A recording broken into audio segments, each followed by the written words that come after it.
No questions. No questions. Everything's okay. No questions. That's like a Beavis and Butthead sketch. You know what I mean? He's like Cornholio with the clenched fists and that whole. It just reminds me of Beavis and Butthead.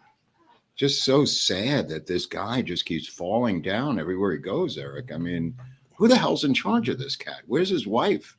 I mean, usually she's there with him. I think she's busy doing something. I mean, wow. My favorite part, though, is the cadet who walks up and goes, not even the favorite part. The favorite part is the ridicule that Biden unleashed when Trump had to go down that wet ramp, and he did it, really easily so he wouldn't fall. Biden came out with an unbelievable non-ending fuselage of attacks on Trump being too old to be president and falling and everything else. He didn't fall, obviously. And Trump, to his credit, said, I hope he's not hurt. You know, the same thing happened in reverse. Somebody put up on Twitter today the never-ending fuselage by Biden criticizing Trump for coming gingerly down the ramp. I think at the same event. It's something. I think it might have been the same event. I'm not sure, but it was Trump, coming down so he wouldn't fall, just walking slowly down a ramp, which is, can be very precarious, Eric. With leather shoes and a damp day or whatever. This schmuck keeps just falling wherever he goes. For whatever reason, he just falls over now. No, he was sandbagged, Mark. Really, he was sandbagged. I don't know about that. I mean, it's just getting absurd. This is happening so often now that he can't even be used as a public figure in public, which is the last thing that they could use a puppet for. In other words, this is Pinocchio with the strings breaking. You know what I mean? He just keeps falling off of the puppet master's. What's that thing's called when you have the strings of the puppet master?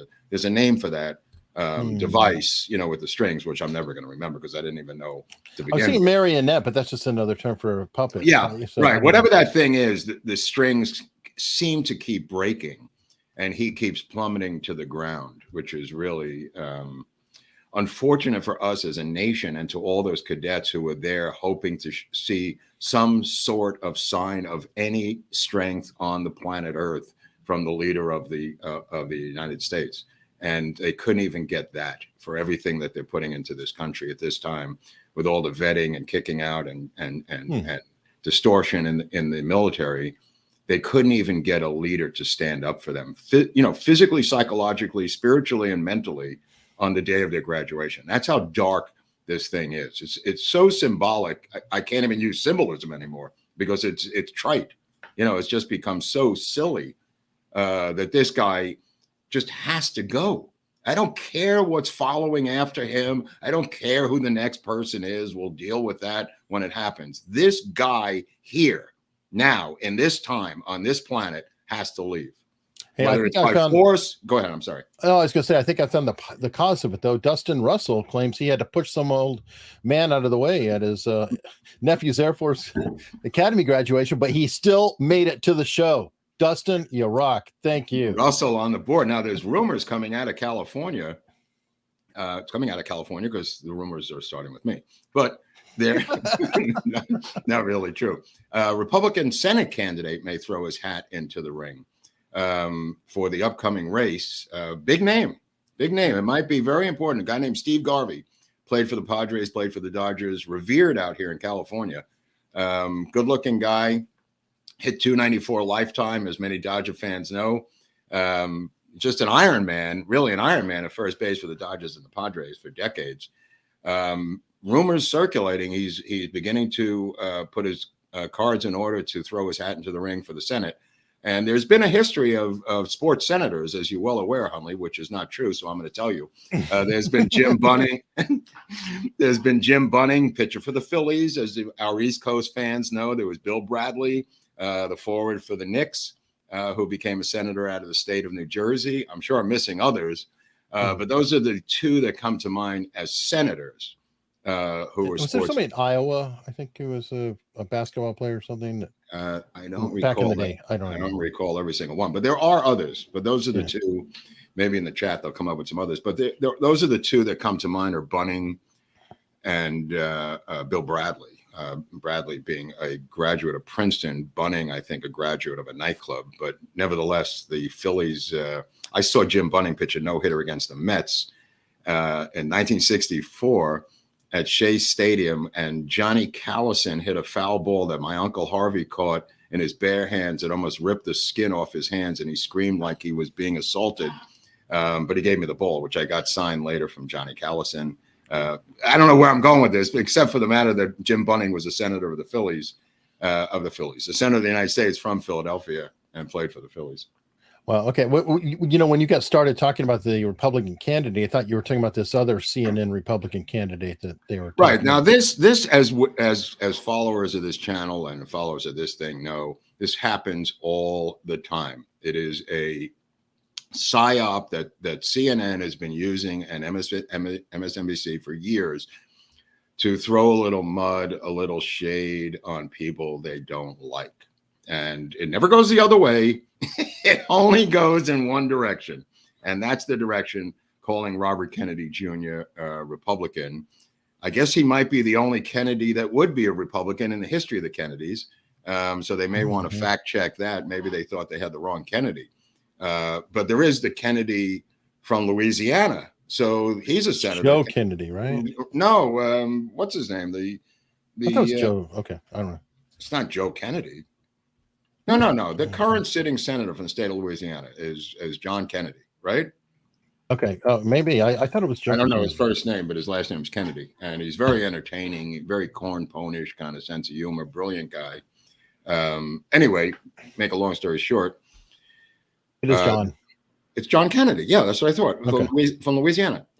This is Robert Kennedy Jr., no relation to the senator of Louisiana. But obviously an attempt at a backhanded smear by CNN. Now, according to Elon Musk, he's trying to get RFK Jr. on Twitter Spaces today.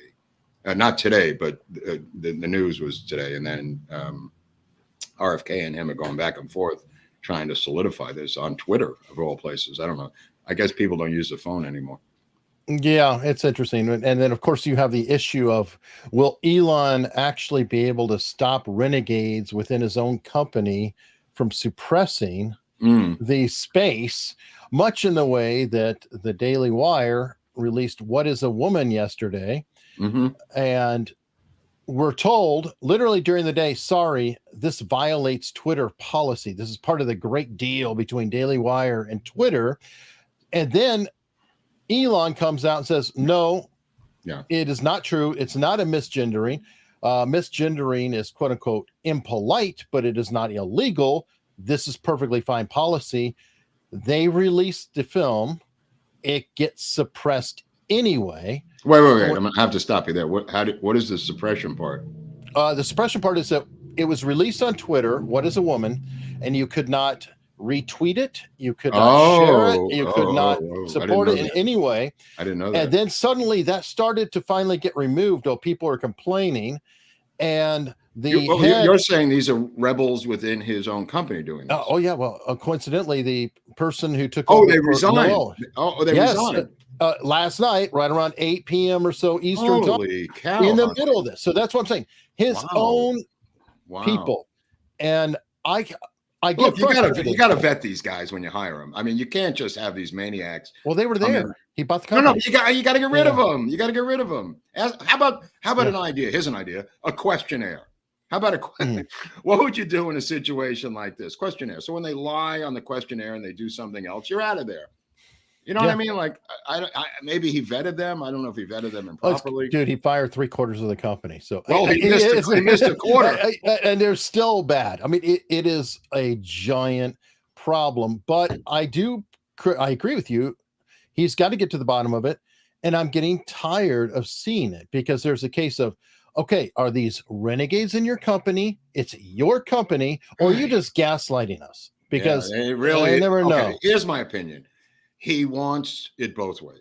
He wants to be on the left and the right simultaneously. And there's a lot of bumps in that road. And I think it might be a fool's errand at this point, but I think that's his errand.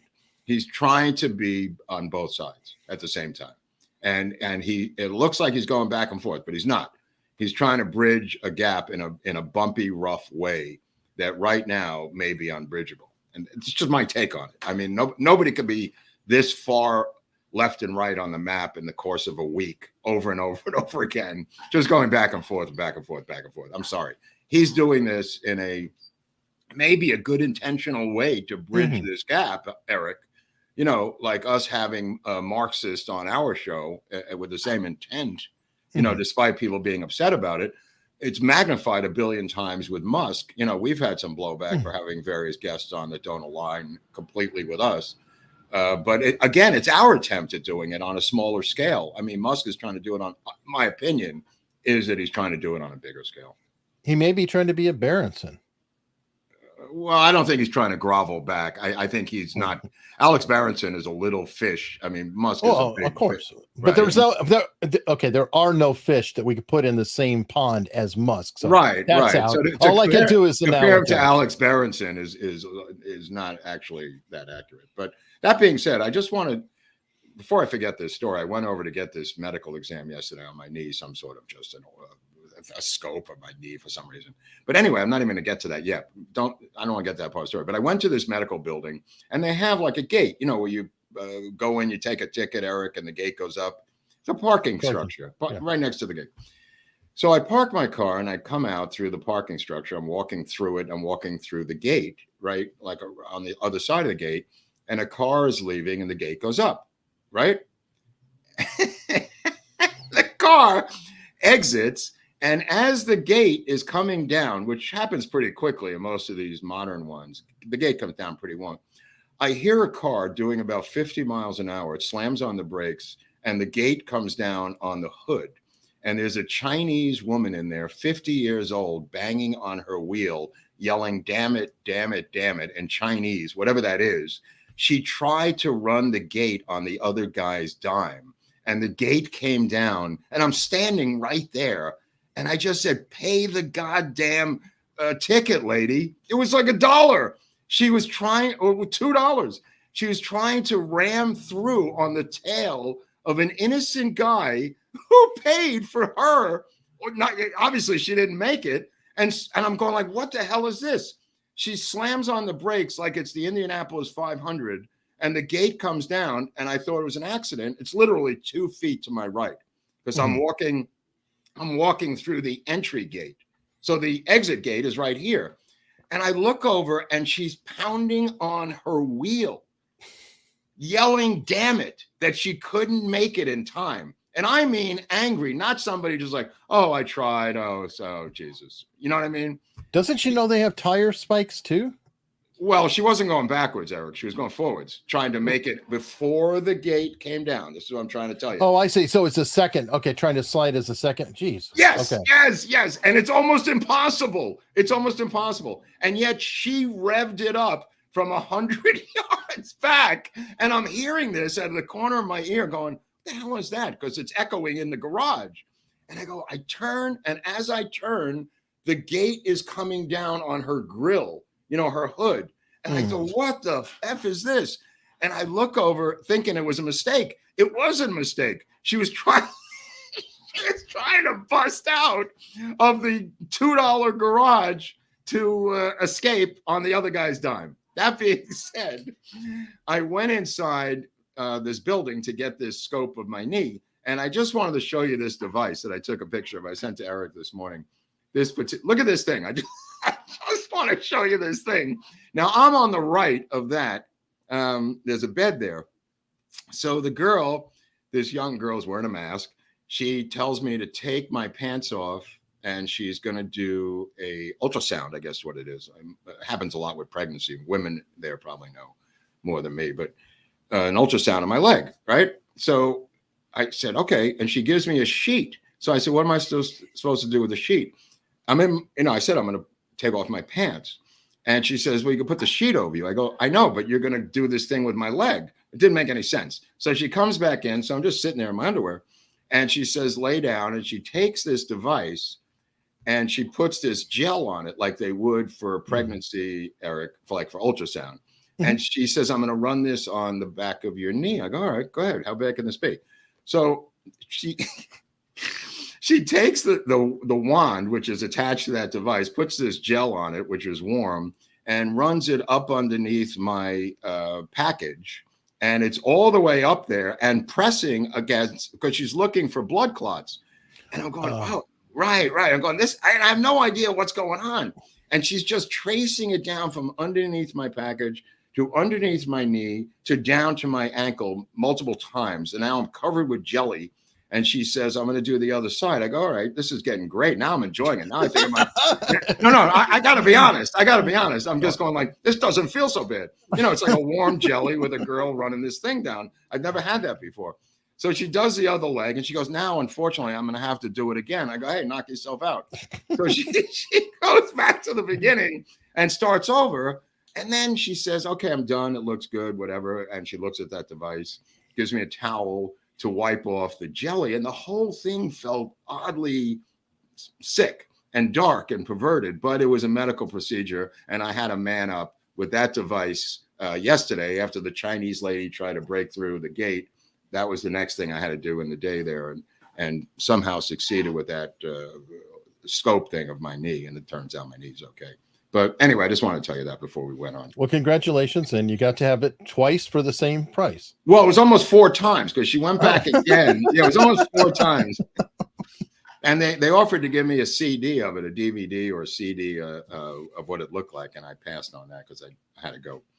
The parking was $7 anyway. So I attempted to ram the gate on the way out, but there was nobody there for me to snuck her up to at the end when they left there. I mean, you couldn't get out a U-Haul with a trailer if you wanted to with this gate.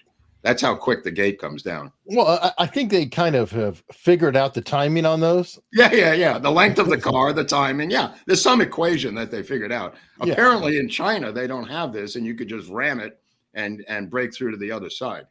Yeah, there's probably an electric eye that, once a vehicle's passing, it's going, bye. Mm-hmm. But it comes down at supersonic speed. It's not heavy. It's not like a huge, heavy device. It's like almost like a plastic gate or stick. But, you'd have to rip it off and break on through to the other side. But anyway, I just wanted to tell you that.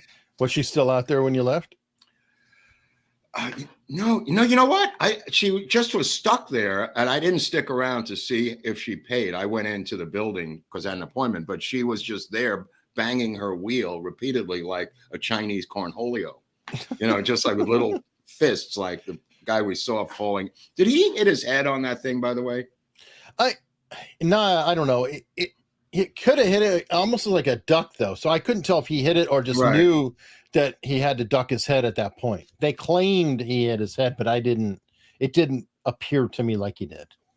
That's kind of interesting. Now we had a situation out here with the Dodgers with this nuns of perpetual indulgence now is where we're at with this group. With the perpetual story. But the perpetual story, which is now going over to Christian Day that they're going to have at the end of July, because Clayton Kershaw has spoken out against this. Now, the reason I'm mentioning it is because another pitcher on another team has now spoken out against the Toronto Blue Jays pitcher, a reliever named Anthony Bass.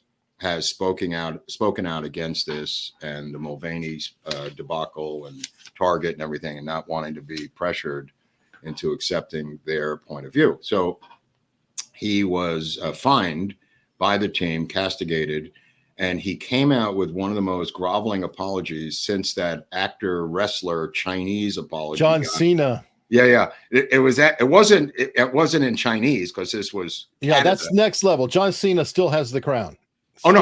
He's still the winner. Yeah, yes. that apology may never be broken, as a record. No. But Anthony Bass, a good guy, good reliever, good pitcher, is up in Canada now. Keep in mind, this is Toronto, so it may be a little different, but it's the only baseball team in Canada in Major League Baseball. Mm-hmm. So he issued a sniveler, what I call a sniveler, and of course they doubled down because when you apologize in the Stalinist world, that is considered a admission of double guilt. Yeah, sharks, they smell blood. Yeah. Ooh, yeah. So the weird angle to this story is he apologized and he's going to be sent to a rainbow re-education camp or rainbow re-education seminar by MLB. I don't know if it's an internment camp per se, but it's rainbow re-education to reprogram his mind. And keep in mind, the guy's just a bloody relief pitcher on Toronto. But anyway, when he came out of the bullpen the other night, he was booed unmercifully for his sniveling apology. Good. Not for the event, for the apology that was sniveling. They turned on him, the fans. Wow. Good. So the manager said he's not done with him yet. He's going to have to keep punishing him. This is the manager of the Toronto Blue Jays saying he's not finished. He's going to have to go to the Rainbow Re-Education Camp. Who should be booed himself. How about tossing the manager off? I agree. But, to answer this question about these teams, which I put a lot of thought into it, turns out that most of the players, like Steve Garvey, are conservative Republicans, and most sports figures are. However, the stadiums and the franchises are in the belly of the blue beast. Every single one is in a blue city. So you've got this incredible juxtaposition of the players who basically shut their mouths and just want to play ball to the encroachment by the Marxists on things like Pride Night and Communist Flag Night and Lenin Night and Stalin Trial Night, which is August 5th. So they keep coming up with these, more and more woke things, Eric, is what I'm saying, at these inner city stadiums, because the people in the inner city reflect those values. But again, not only them, but who owns the stadium? It's corporations now. And you have the ESG influence that's doing the same. So it's like a two-prong. So you're right about the population. Right. Just and the corporation. Right. But just to delineate a little bit on the population, most of the people who come to these things are coming from the suburbs. They're not living in the inner city. The people from the Bronx do not go to Yankee Stadium other than Jose Vega. The people who go to Yankee Stadium live in Westchester County. They live in Tenafly, New Jersey. They live in Long Island. So it's not really true that the population or the fan base believes are beliefs of the inner city where these stadiums are, is what I was trying to get out. If that makes any sense. The corporations, I don't think they believe it either. I think they're being blackmailed through this ESG Chinese social scorecard, and I don't think they believe it. So you've got a tiny, again, just like the Soviet Revolution, a tiny minority where Lenin bragged how a small group could take over such a large country. And we're seeing it here again, Eric. Totally agree. I mean, this Target thing, the losses, and now what are the losses for Target monetarily, or stock losses at 21 billion, 28 billion? Oh, it's ridiculous. But then back to Bud Light, who started all, apparently, according to Adam Curry in his interview with Megyn Kelly, which was very good, by the way. I'd love to talk to Adam Curry sometime. Noah Ginger Show. Anyway, he knows a major distributor who was talking to him, and bottler, distributor, that type. And the person said that for Memorial Day weekend, there was no lines for Bud Light, no bottling, nothing being produced for the first time in 30 years. Wow, that's got to hurt. That's got to hurt. So that what we're seeing, we're only seeing the leading edge of it. So it's saying it's so bad that they're not even producing the product. Everything that's out there has already been done. They've come out with a new ad campaign with Harley Davidson and Bud, to remasculinize the product, which is a masculine product. I mean, it's probably 8 to 1, 80 to 20 of men to women drinking Bud or drinking beer, I would presume, right? I mean, women, not just I agree, not just Bud, but beer as a whole, and not just men though, but really in general, blue collar, working, rural. I mean, I grew up in that basic type of environment, and Bud Light was an upgrade from like old Milwaukee. Definitely. So it's like, but that's it. I mean, it really is there the was equivalent one of called Target to Walmart. It was the equivalent of Target to Walmart in beer. There was one called Old Bohemian Beer. Even below Milwaukee, there was one and people know that brand. I mean, they're all regional, obviously. I mean, we had Rheingold, we had Schaefer, the beer to have when you're having more than one. Pabst Blue Ribbon. PBR, great beer. Not a bad low-brow beer. PBR is probably one of the better ones. They had up in Rhode Island, they had Narragansett beer for our Rhode Island friends, which was pretty good. Wherever you went, I mean, obviously, what did they? Oh, Pearl down in Texas was a good. They had Pearl down there, which people know about which I assume they still have it. Pearl in Texas. I'm not sure, but what I love is guess who is about to become number one as a beer. Yeah, I think it's Coors, right? Or no? Modelo. Oh, Modelo, because of the Latin community. I mean, that's I did not realize. I see the Latinos drinking that. You know, like I said, it's up and cut, and it's just it's all they serve at Dodger Stadium, where I started to say I was on with Greg Bedell yesterday. Yeah, I recorded that. Everybody on Locals, it'll come out at 8:00 in the morning tomorrow.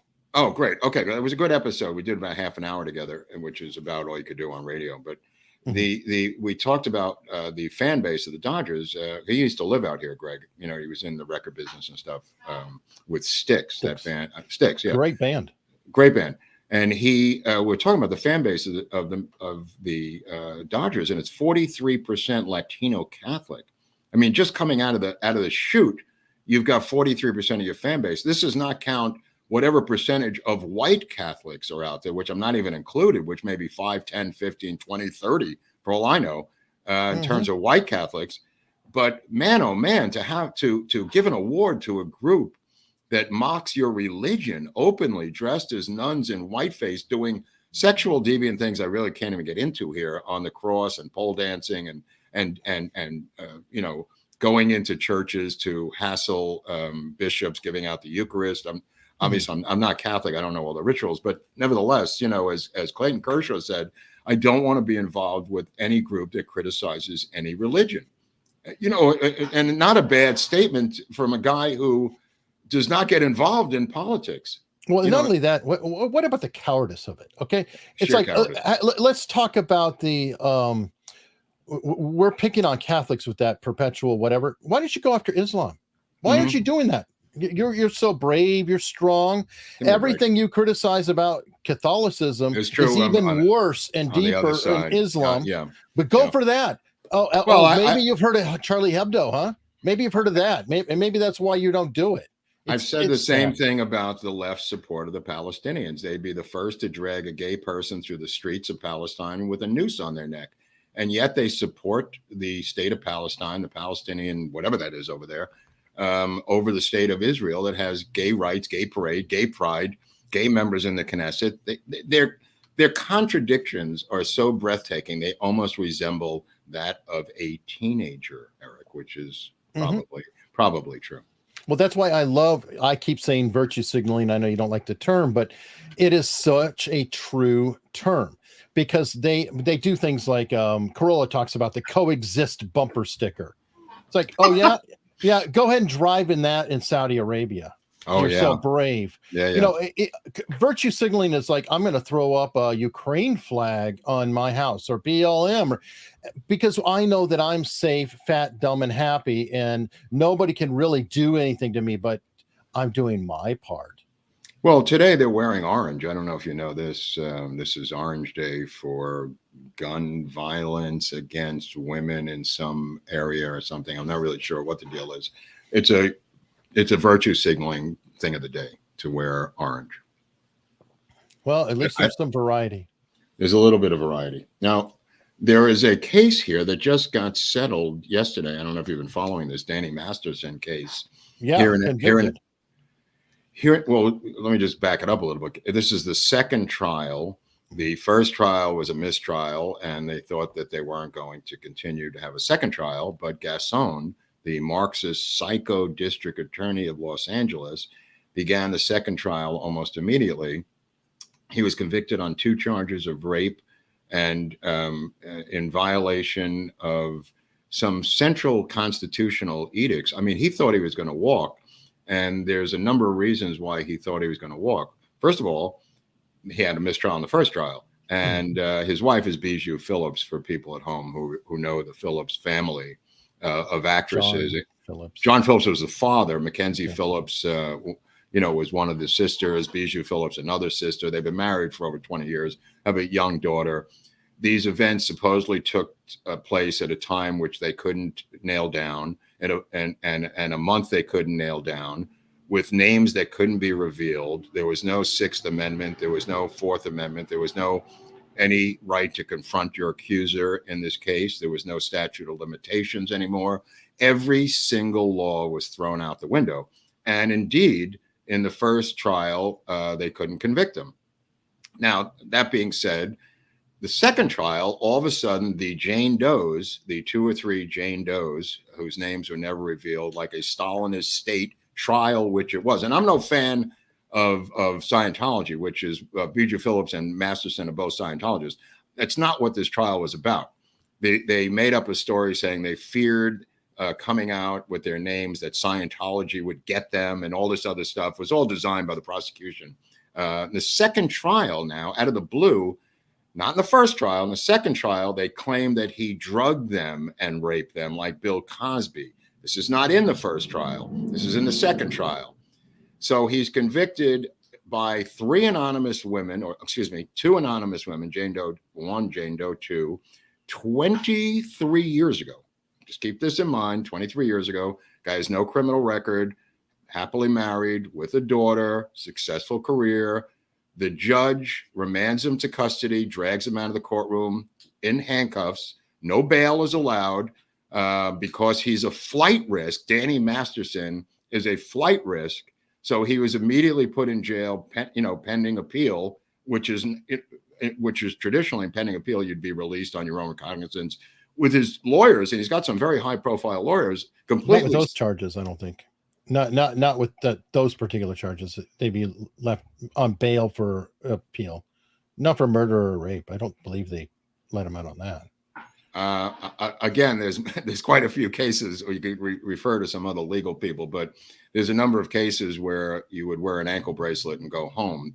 They said he was a danger to the community and a flight risk. Both of those are lies by the judge. They're both lies. He was immediately remanded to custody, and the appeal may be 2 years from now. And he's facing, of course, which is fair, 30 to life. And he could kiss his, that's fair. Now, I'm saying that sarcastically, Hunley, because this is so egregious. This is so beyond anything in this country and in this culture and in our legal system. And again, I know Danny Masterson because I did a bunch of episodes on the 70s show with Kurtwood Smith as an actor years ago. And he always seemed like a nice guy to me. I never had a problem with him or anybody on the cast, to be honest with you. But the reality of it is, I don't know what happened in 2020, 2001. But we have statutes of limitations. We have a constitutional right, and it goes all the way back to the Magna Carta about being confronted by your accuser. You're facing the rest of your freaking life in prison, okay? You have the right to see your accuser, and they wouldn't even do that in this case. Woman judge. And now to remand him to the men's house of detention is absolutely freaking barbaric. So Bijou Phillips collapsed in the courtroom yesterday, sobbing uncontrollably. And the judge, who was very merciful, said, if you don't control yourself, I'll throw you out of this court. This is his wife of 20 years and the mother of his child. Okay, breaks down sobbing. The judge castigates her from the bench to control herself, or she'll be removed from the courtroom. This is what's going on every day. The only reason we know about it is because it's Danny Masterson. This is going on with regular people too. Now, the DA Gasson, the Marxist revolutionary DA who destroyed the state of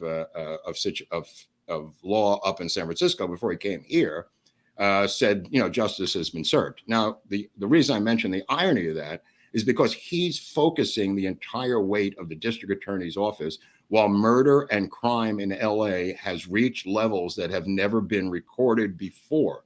Just to show you what's important to these people who are running, or this guy who's running the district attorney's office, you might explore this case in a climate where there wasn't that much crime when you're looking for some crime. You know what I mean, Eric? Mm-hmm. This might be a place where you go, well, there's not much going on. We can't have this thing going on, but that's not the case. It's the opposite of that. The murder rate is through the roof. The crime rate is through the roof. The robberies are through the roof. But this district attorney, who now has found a judge to make bail, the requirement for bail, illegal in LA County, actually requiring bail. Keep this in mind. He was remanded to custody, and nobody can have bail anymore, according to this county judge. Bail has been thrown out, and they were waiving these bail requirements before this, and now this judge has done away with bail. I don't know if it's going to go to the Supreme Court or not, but the reality of it is this particular guy was dragged off with no opportunity to be released on bail, with no bail being issued any longer. Okay.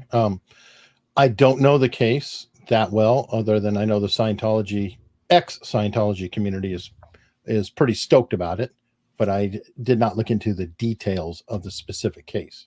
They tried to bring in the second trial, the fear that these women had to be anonymous because Scientology would get them. And look, again, I'm no fan of Scientology, but right is right.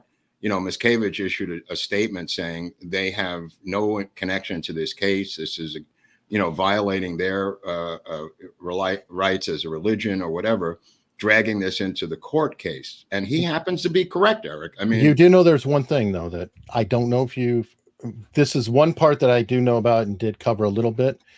The Scientology lead attorney was complaining about the treatment and statements about Scientology with the case at the beginning. Yeah, absolutely.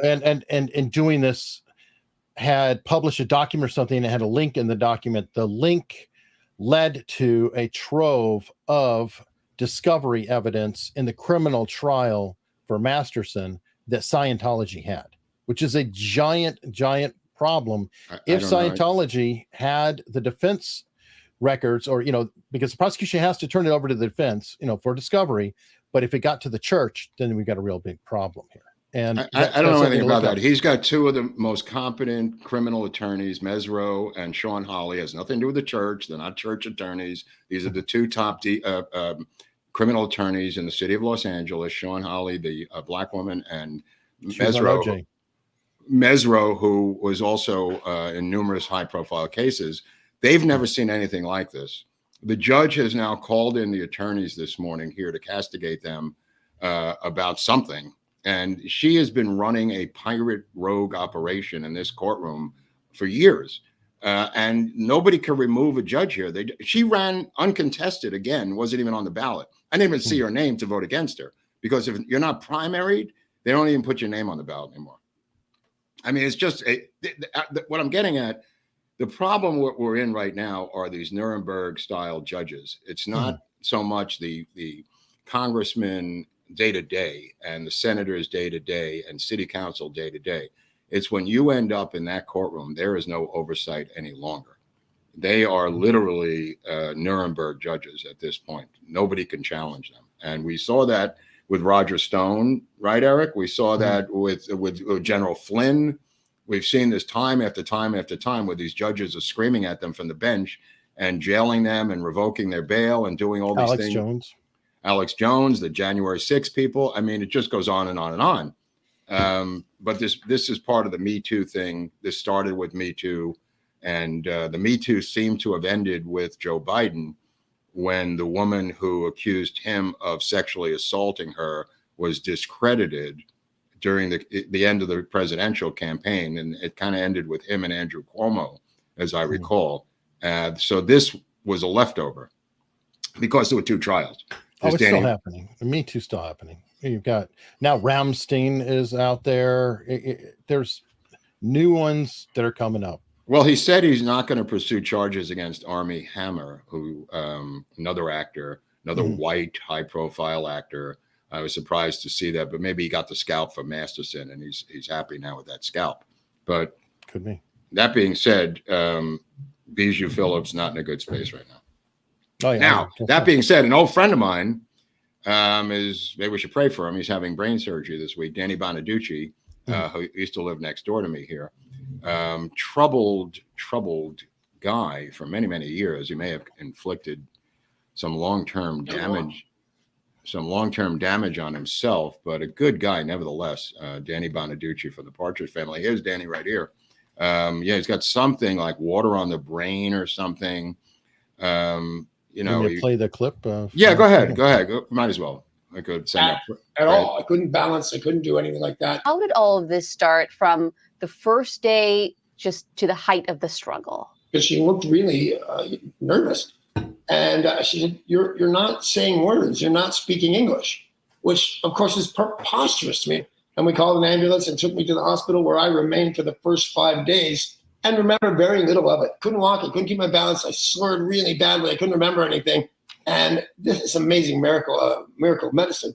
I said, you did not have a stroke. I said, how do you know? And they said, we'd see it on your x-ray. You were afraid that you might have what your dad had. Oh, I was afraid of everything. I was afraid of my stairs, for God's sake. I was hoping for a diagnosis, but did not get one. What you say is the big lesson that you have learned from this health journey that you've been on? There was nothing that said this is going to happen to you. There's nothing at all. Take time to consider your health, what you're doing. Pay attention. Well, that being said, I mean, Danny did do a bunch of substances and did do a lot of damage to himself. He had a guitar smashed over his head in one episode. I think he wrestled or went into a boxing match at one point with Jose Canseco, the former outfielder for the Oakland A's, who in a celebrity boxing match kept punching him in the head. Was he on steroids quite a bit of his time? A lot of steroids and a lot of drug abuse over the years. And but a guy lived next door to me here, right in Los Feliz for many years. And I'd just go over to his house and, try to talk him down. But sad to hear that. I mean, I'm praying for him this week for this this brain surgery that he's having. So my prayers go out to Bonaduce and his wife. Yeah, for sure. Well, on the up note, let me use some super chats that have been coming in consistently. TB, this is way early. Do you think Biden will surpass Franklin Pierce as the worst president? I didn't know if he was the worst, but dude, we don't know. I don't have video of Pierce falling down. I heard that he was very, very light on his feet, Franklin Pierce. But there is great video of Max Blumenthal confronting Rachel Maddow yesterday at a truth conference in media or something, where he went right up to her and asked her why she lied so much about the Russia hoax, and he was physically removed, Max Blumenthal. It's circulating today on multiple channels. I don't know if anybody's seen this footage, but Jose Vega, it's like the Jose Vega school of disobedience. As I said to Jose today on Twitter, Max, to his credit, is learning how to be a junior Jose Vega and bust these things open by interviewing people. He goes up to her. Well, I don't know if you have the clip, but no. Afterwards, people can find the clip. But he goes up to her and says, "This is the." He breaks the ice by going up to her on stage and saying, "This is the most boring speech I've ever heard." And she goes, "What?" And then he says, "Let me ask you, why did you lie so much about the Russia hoax and this and that? What do you have to say for yourself now?" And then they, of course, start dragging Max Blumenthal out of the auditorium. And these guys took it personally, these security guards, and took away his badge. They took away his secret badge. He had to give it up. What was her final statement? Her final statement, and she was reading a prepared statement when the thing finally settled, and she said sarcastically, "He's coming to a Substack near you soon," and the audience cracked up laughing. At the expense of a journalist named Max Blumenthal, who has exposed incredible amounts of deep state corruption, incredible amounts of military corruption, incredible amounts of deep state operations. And they're laughing at him because he's on a free platform called Substack. And this woman has lied for 5 to 6 years from her perch on MSNBC.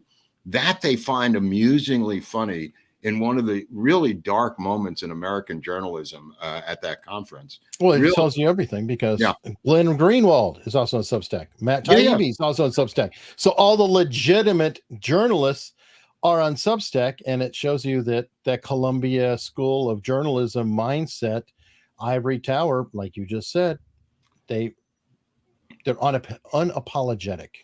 Well, it was a little bit more than unapologetic. It was the funniest thing they've ever heard.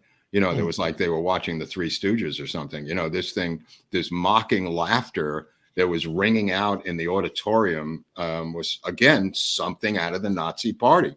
I mean, this is stuff that the Nazis did in public at forums and seminars.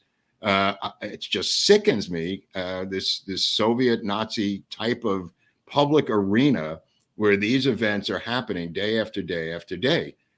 This mocking of Max Blumenthal, the mocking of Matt Taibbi, the mocking of Glenn Greenwald, who apparently just lost his husband. So my condolences go out to Glenn Greenwald, a fellow Brooklyn Jew and from working class stock, whose mother worked in the drive-through window of McDonald's for almost a decade, I want to say, to put him through school, is mocked openly by these Rachel Maddow non-journalists who are operatives for the deep state. Now, that being said, there is a book out that just came out by a British author about the takedown of the Guardian newspaper by the deep state in England and the UK. And they have video.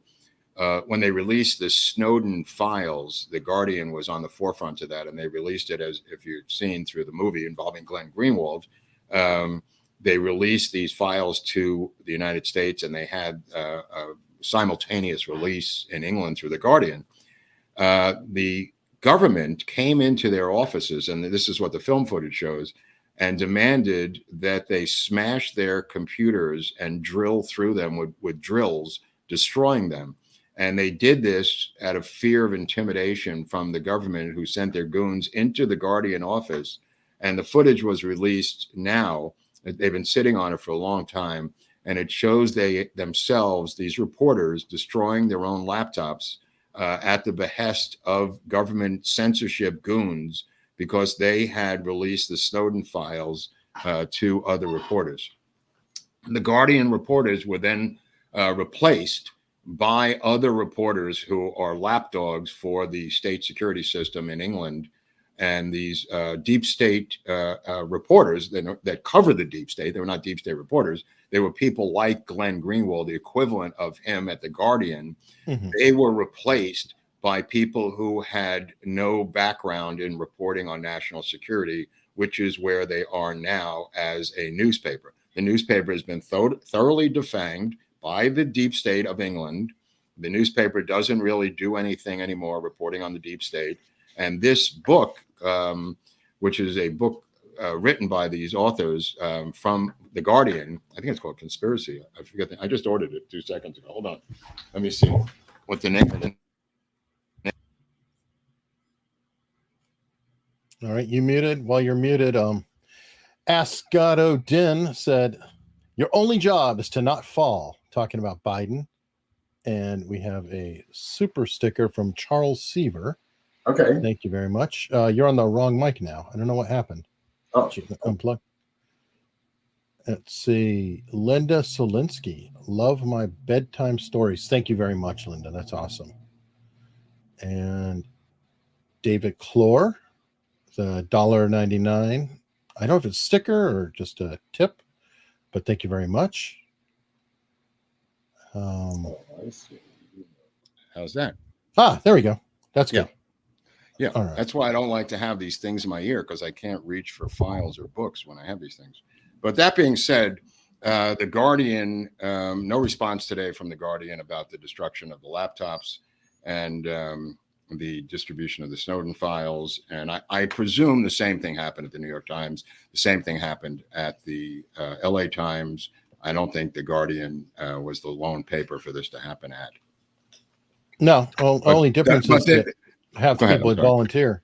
Half the people here probably volunteer to destroy it. Well, these guys volunteered too. I mean, they were doing it themselves. Some people say it was out of fear of reprisal, but again, that sounds Soviet to me. Call me crazy, but this reeks. It depends because I work in Techmark. I could totally see. You work in Techmark? What's Techmark? It's a new store that you will never be you work in because you're Techmark. clueless and you wouldn't be able to perform any duties. In Techmark. Definitely not in Techmark. Okay. But if I was a reporter, I tend to have copies of stuff all over the place. And I might be like, oh, yeah, here we go. Yep, it's gone. No, that's why Jimmy Dore today, when he was covering this, said it was not about the information. The information had already been distributed. It was about intimidation. It had nothing to do. The information was out. It was already out. This was done and filmed intentionally to intimidate anybody who would ever try to do this again. And in fact, nobody did try to do it again because these guys all left. The ones who drilled through their laptops left. And now they were replaced by people who covered the flower show. So, yeah, it wasn't about information distribution. I mean, Dore makes this pretty clear in his thing today, where he's got the author on of the new book. And the ones who are forced into it, I don't blame them for doing it and going right. along. Either did the author of the book. He said they were being intimidated and there was a fear. So Jimmy Dore said, in a typical Jimmy Dore fashion, he said they weren't willing to spend 5 minutes in jail. And the guy said, apparently not, so he says it's not a tradition in England to spend 5 minutes in jail, because the Guardian is really like a prep school newspaper with a big preppy background. True. Patrick Washburn has a question while you're looking. Yeah. Is there any truth to the rumor that ZZ Top volunteered to NASA to be the lounge act on the space shuttle? I don't know about that, but what was the music that Musk put on the car that he sent into space? He put on David Bowie? Space Oddity, yeah. By David Bowie? Yeah. Okay. Ground Control to Major Tom, that one. That was weird. Yeah, that was pretty weird. Let me see. Look at this. Sparty Matt's coming in. What? Yep. It's been incredible to experience how these previously untold stories completely shift or more like reveal a different, more accurate perspective to all of U.S. history. As a teacher, I can't thank you enough. Yeah, Sparty Matt has jumped on board the show almost from the beginning, talking about it. He's apparently a history teacher of social studies, what they call the social studies when you're in junior high, right? What do they call it? History or social studies? I think history and social studies were two separate subjects when I was in school, so I don't even know anymore. Because we had government, we had history, we had social studies. Did you have world history and American history as separate? I might have, depending on the year. But like American government was its own separate thing, so that might have been, a part of it. But yeah, they actually did teach occasional history back in the day. Right. That's weird. Well, yeah. Now they just teach us shame. At least I was taught Howard Zinn. But you were? Really? Oh, yeah. Oh, my God. We're evil. We're terrible. We killed everybody. We're doesn't it? Oh, my God. Oh. Well, yeah, I don't know if you saw Oliver Stone with Rogan the other day. He was on promoting Nuclear Now, his new pro-nuclear documentary, not pro-nuclear war, pro-nuclear power. And he said part of the problem, and Rogan was agreeing with him, is that the American people have been inundated since the 1950s with these anti-nuclear radiation movies with monsters that get irradiated and come after you. And they conflated the nuclear bomb with nuclear power. And it's two different. 3 Mile Island, Chernobyl. Right. So he shows all that in the movie. I'm going to watch it tonight. I haven't had a chance to watch it yet. It's called Nuclear Now. But apparently, he goes over the amount of casualties and the history of nuclear power versus coal. And it's, like 8 billion to 1 or whatever, and then goes over these different incidents to show you that not much really happened and that it is a controllable type of power. And he makes that case. I don't know if it's a valid case, but I'm going to have to watch the movie to decide. From what I've read, it is especially over the years. Like Right. they've continuously improved because there was so much fear, so much paranoia. It's sort of like the airline. Like I can criticize a lot of government, but I still get on a plane. And if I didn't think that they would that analogy on Rogan, that's the analogy that Rogan makes. Okay. Yeah. Same one. Yeah, that's very smart because they make a comparison to a plane flight. Does it crash? Yeah. I mean, but the ratio is what is it? 10 million to 1, Eric? Or I mean, it's far more dangerous driving to the airport to get on the plane. Right. You're probably right. Now, I'm going to see the movie. I don't know. I haven't seen Nuclear now, so I don't really know. But he makes a strong case, Oliver. He really does. I'm sure he does. It's Oliver. He doesn't go halfway. To his credit, he really makes a strong case. Now, I don't know what happened in Chernobyl, but the meltdowns at 3 Mile Island were not that bad, and some of these other ones were not that bad. No, Chernobyl, I keep telling everybody to watch Michael Crichton and his lectures about Chernobyl, because when he wrote the book State of Fear, he wanted to come up with the worst environmental disaster ever to have a thriller talking about it. And he said, "Oh, I know what it's got to be Chernobyl." So he went looking it up, and he was like, he was told, thousands of people died, and this and that, and this and that. And then he looked it up, and it was a negligible number of people actually died, and on and on. And that caused him to change so much stuff. He came up with the Gell-Mann amnesia concept, which he named after his friend Murray Gell-Mann, essentially where if people are reporting on something medical because he was a doctor, he would be like, that's wrong. They're getting all that wrong. He said, but then he'd read another story about, like, say something political or something he didn't know, and he would be outraged. And he finally figured out, well, wait a minute. If they don't know what the hell they're talking about on my field of studies, then how do I know that they know what they're talking about on another field of studies? Right. Well, is Gell-Mann amnesia the fact that you believe the other stuff anyway? Is that what? Yeah, it's that you forget the fact that they're full of shit about your stuff. About your stuff, yeah. But and you just believe whatever else it is. It's like you have amnesia that they're stupid with you, so you can't cross that. Well, parallel. Oliver confesses that he was caught up in the 70s no nukes movement, that he was duped by this, by Jackson Brown. Well, he didn't mention that, but that's where this is going, because they're on a collision course, these two guys. The statements by RFK Jr. about nuclear power seemed almost to be stuck in the 70s.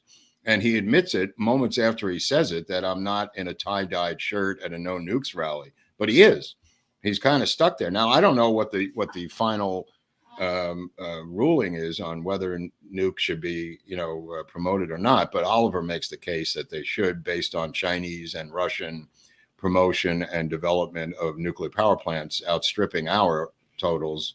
Or France. Let's look at Europe. Germany is in deep trouble because they get the fuel supplies all cut off, and France is like, sucks to be you. That's right. So the French are doing it with impunity, and they've got numerous nuclear power plants in France. Again, I'm not advocating for one or the other. I'm not an expert on nuclear power, but that's why I want to see this movie, to see where Oliver takes it. It's called Nuclear Now by Oliver Stone, the documentary. So that could be a movie pick of the week. Now, if you want something a little lighter, I'm recommending You Got Mail, Meg Ryan and Tom Hanks. So it's not a completely insane weekend. So maybe it'll balance it out with Nuclear Now. You know what my favorite thing about You've Got Mail is? Is it is very much a period piece. Yeah. And by that, I mean, one, the whole You've Got Mail was AOL. And there was a time that AOL was the internet, or damn near, in the United States. They had such strong market share that, I don't know, they probably had 85 to 90% of all internet traffic was AOL, because they were mailing out the discs in the mail constantly. It was like, we used to glue them together for coasters, and they glue them together to put candles on them. That was one thing. The other thing about it that's so fascinating is her job was running an independent bookstore. He was working for the giant Barnes and Right. Noble of the time. They didn't name them, but that's essentially what it was. And guess what's happened? All What? of the giant bookstores, Are gone. Borders, Walden Books, all of them are gone. Barnes and Noble's just clinging by the skin of their teeth, and all the independent booksellers have had an upsurge over the past years because it doesn't cost that much on the overhead and they're getting by on customer service. So I find it really kind of a fascinating point in time mentally where we were, because that was a major part of the plot was, Right. that big store coming Well, I in. want to watch it tonight, Hunley, so don't give me the whole story. I want to watch it. All right. I haven't seen it in 25 years. All right. Well, enjoy your movie. Now I'm going to remember the whole thing again. I haven't seen it. You've got mail. Anyway, I saw a film last night called Titane. It's French, so I don't know if Titane means titanium or something. It's Titane. And it's about a woman who has gets impregnated by a car. It's kind of a science fiction movie. I don't even know how to explain it, but if you're looking for something offbeat and not You've Got Mail, I recommend Titane, but you got to strap yourself in. It's on Netflix somewhere. It's a French film, not too old, like a year or two old, but really out there, man. We were sitting there going, oh no, this is insane, like 500 times during the movie, as it just kept getting crazier and crazier. But, science fiction-y and some other elements to it. I won't get into it, but Titane is a weird, weird film. Anyway, back to the show. All right. On this, Maji Maj is saying that controlling interest in the Blue Jays ownership is Rogers Communications. Oh, yeah. BlackRock, there's your ESG. Yeah, very good. Thank you. Thank you, Maj. And we got a new member with Galveston County, Mike. Back to RFK. David Clore is saying the RFK book on Fauci is fantastic. Yeah. He should be in jail. It's not only that. When you it's almost like two different books. Like I'm saying, the final chapter, which I want to do a show about, just the final chapter of the book, because it talks about the rehearsal for the COVID pandemic. And he goes into details with footnotes and documents and links that blew my mind and still blow my mind. I'm reading it as slowly as possible. The final chapter is almost like a separate book. And it goes into the Atlantic Storm, which was a project, and Dark Water and Global Mercury in 2003. All of these were dress rehearsals for the pandemic. And I mean, in every detail, way, and shape. Atlantic Storm had Madeleine Albright playing the president. Dark Water involved Scooter Libby and anthrax and, the Biothrax vaccine that was kicking around at the time. And Global Mercury in 2003. In the book, he traces Fauci's links to all of the vaccines that failed to materialize and be utilized, from the swine flu, Eric, to the avian flu, to the bird flu. Every single one he's linked to, trying to pull off what was pulled off in 2019 with the COVID vaccine, COVID virus. But the way he traces it by showing you Fauci's entire career just makes an unbelievable case against Fauci. But the part I'm talking about in the book is the final chapter, where he goes into DARPA and into these organizations and these tabletop war games that are run by Bill Gates and these other organizations in the government. And I mean various war games involving thousands of state level players, state level and county level medical examiners, medical officials and health officials, war games where they just do social distancing, they do masking, they did all of this stuff literally 2 months before COVID happened, Eric. I mean, some of these are so frightening in their similarity to what happens that you can see the link as to what happens for the first time. I mean, he paints a picture at the end of this book that will scare the living crap out of you. I was so depressed last night, I couldn't even sleep just reading this, taking notes. But it's like an ironclad indictment of these, World Economic Forum types in complicity with other governments. What they were trying to do was form one, and they may succeed. I mean, it's not over yet. They said it'll take 10 years. We're only 3 or 4 years in. By their own estimation, it'll take 10 years to take over the world. And he has documents through FOIA that backs up his case, RFK Jr. He's not talking about it on the campaign trail because obviously it's hard to talk in sound bites, in my opinion, about something as enormous as this. So he's, as he said, he's not leading with it, but he'll answer any question that anybody asks. And nobody's asking any questions because they don't. No. But they don't know what to ask. You know what I mean? In other words, unless they know what he's been doing with this last chapter in the book, you couldn't ask a direct question unless you really knew the details of what he's talking about. So what ABC did was just cut him out and edit him, you know, and censor him out of the storyline. You know what I mean? Mm-hmm. But yeah. So yeah, their main sponsor. What's that? And who's their main sponsor again? ABC. Yeah, and pretty much all the networks. Pfizer. Yeah. Oh, Pfizer. Yeah, that's definitely true, bro. That's definitely true.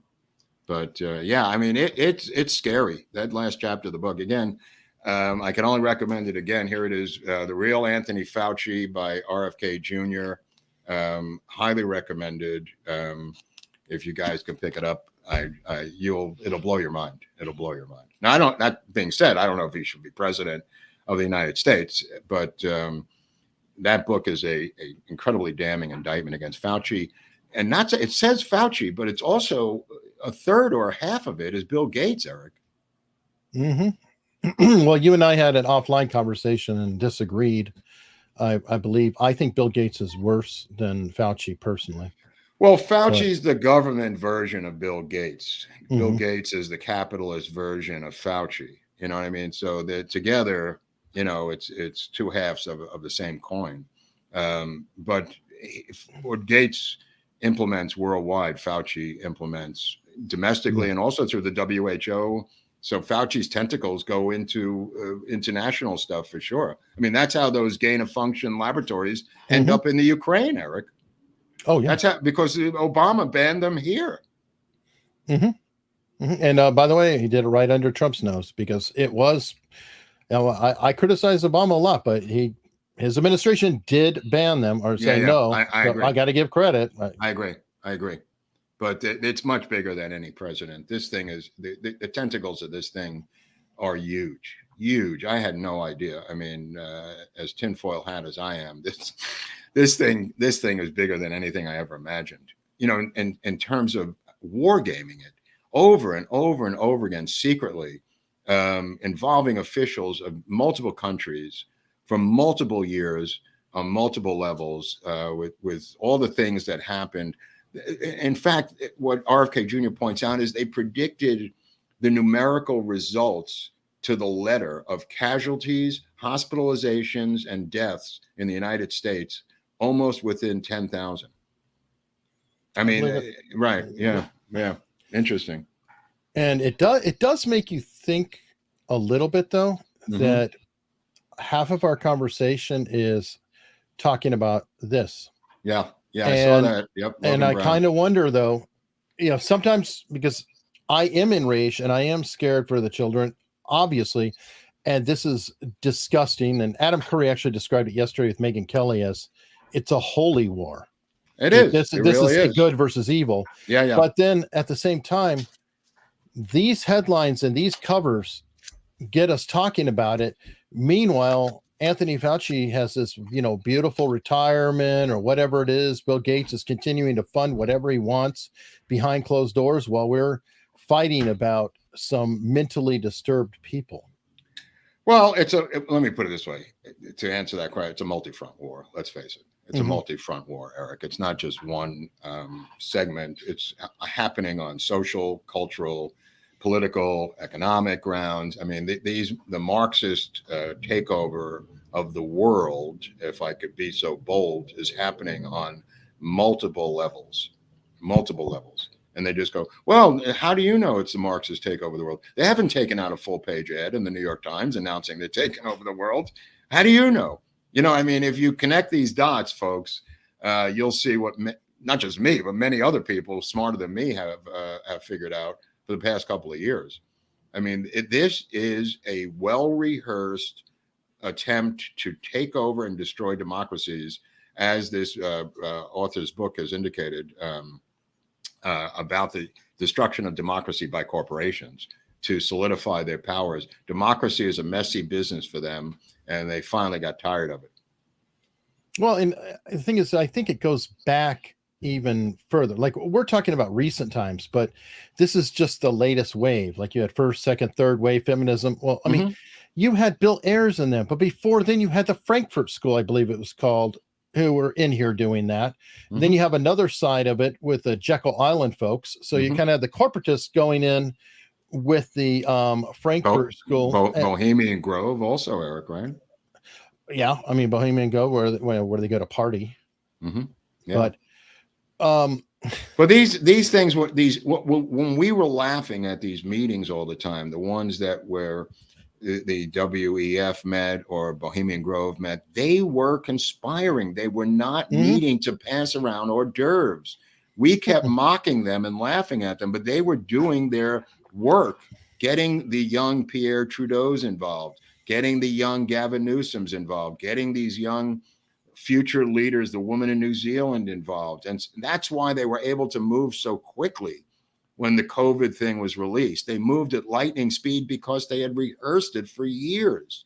For years. Everybody said, where is this coming from? The social distancing. They invented it. Where did the mask come? Everything they did, they rehearsed. The documents are now available in this book. And by the way, when they're looking silly or whatever, back to movies. I don't know if you've seen My Fellow Americans with James Garner and it's been a while. It's been a while.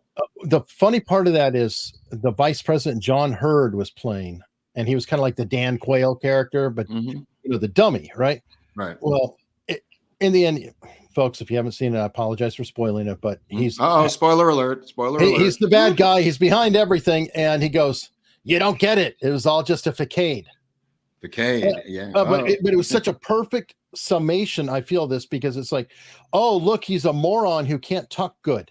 Except this moron is. What was the name? What was the name of the film? My Fellow Americans. Oh yeah, honey, My Fellow Americans. Take it off the list. Hunley just told everybody the ending. No, I know he just did it. It's weird. Yep. I'm a psychopath. Hunley's a film psychopath. He shows That's right. up. He shows up to destroy films that are 25, 30 years old. That's me. Yeah. Right. You know, one thing about getting old is the films appear to be new, which to Biden, they must be like really new. Exactly. So I could tell Biden right now and it'll still be fresh in 2 hours. Right. He'll be fresh in 2 hours. Yeah. Me in about a day. But yeah, there's some people that he equates to Dr. Strangelove types, RFK Jr. in the book. Someone named Tara O'Toole, if people want to Google that biatch and look into her background. There's some people who are unbelievably evil involved in this operation on our side. You know, people that are British, and a lot of it came from the Brits. As I've said repeatedly on this show, do not trust the British, my friend. They trick us into doing their bidding all the time. Because their arch nemesis is Russia, and their Russia-phobia may lead us into World War III because of their crazy crap. They make nothing, they do nothing. They are a scab society, a capitalist scab society that doesn't do anything other than live off of us and live off of, Commonwealth. Live and repress their other Commonwealth nations, I guess.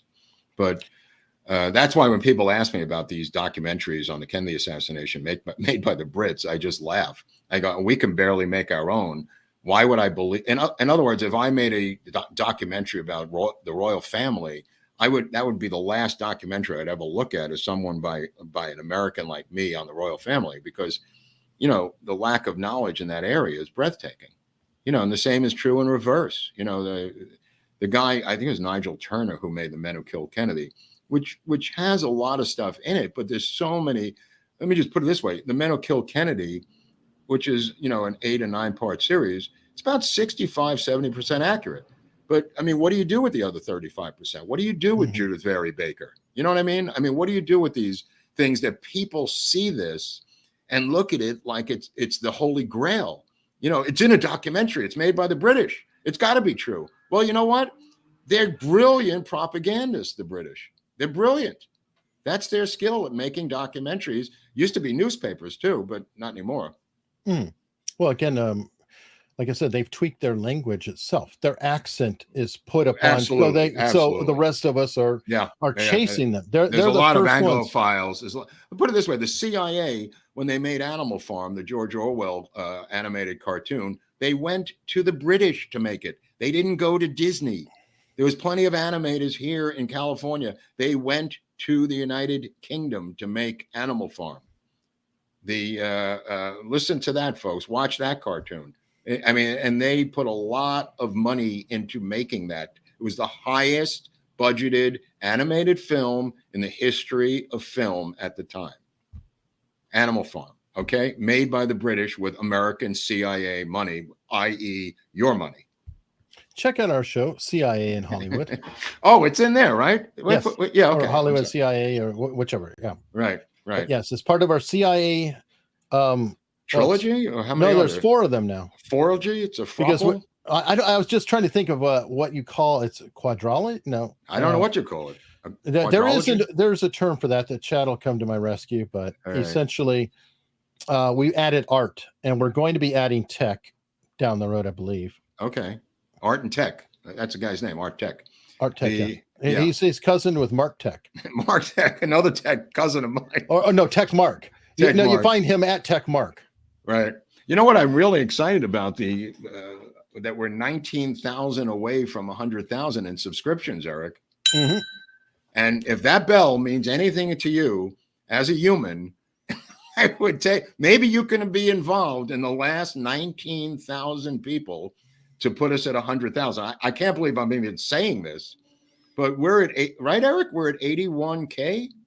Over 81. It's like 81.1 when I looked earlier. Okay. Well, that bell, if you haven't subscribed, first of all, it wouldn't kill you to subscribe. That's number one.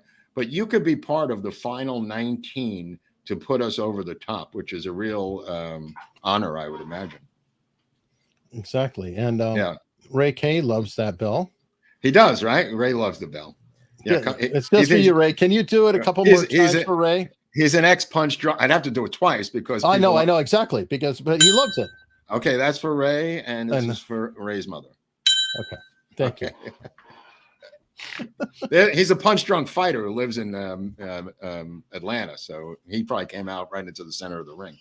That might be. But you know what? We have other fans in here. BTK saying we need to mock and boo at every opportunity.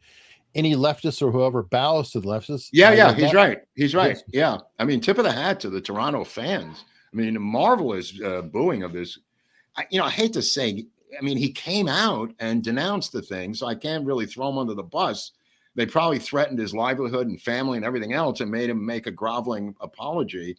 So I don't know how to deal with a guy who apologizes, but he's right. I mean, booing is, at least you can do that.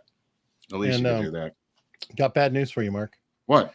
Just Me is letting us know that Pearl Beer went out of business. Oh my God. Oh Jesus. What about Dixie beer? Does that still exist? Yes.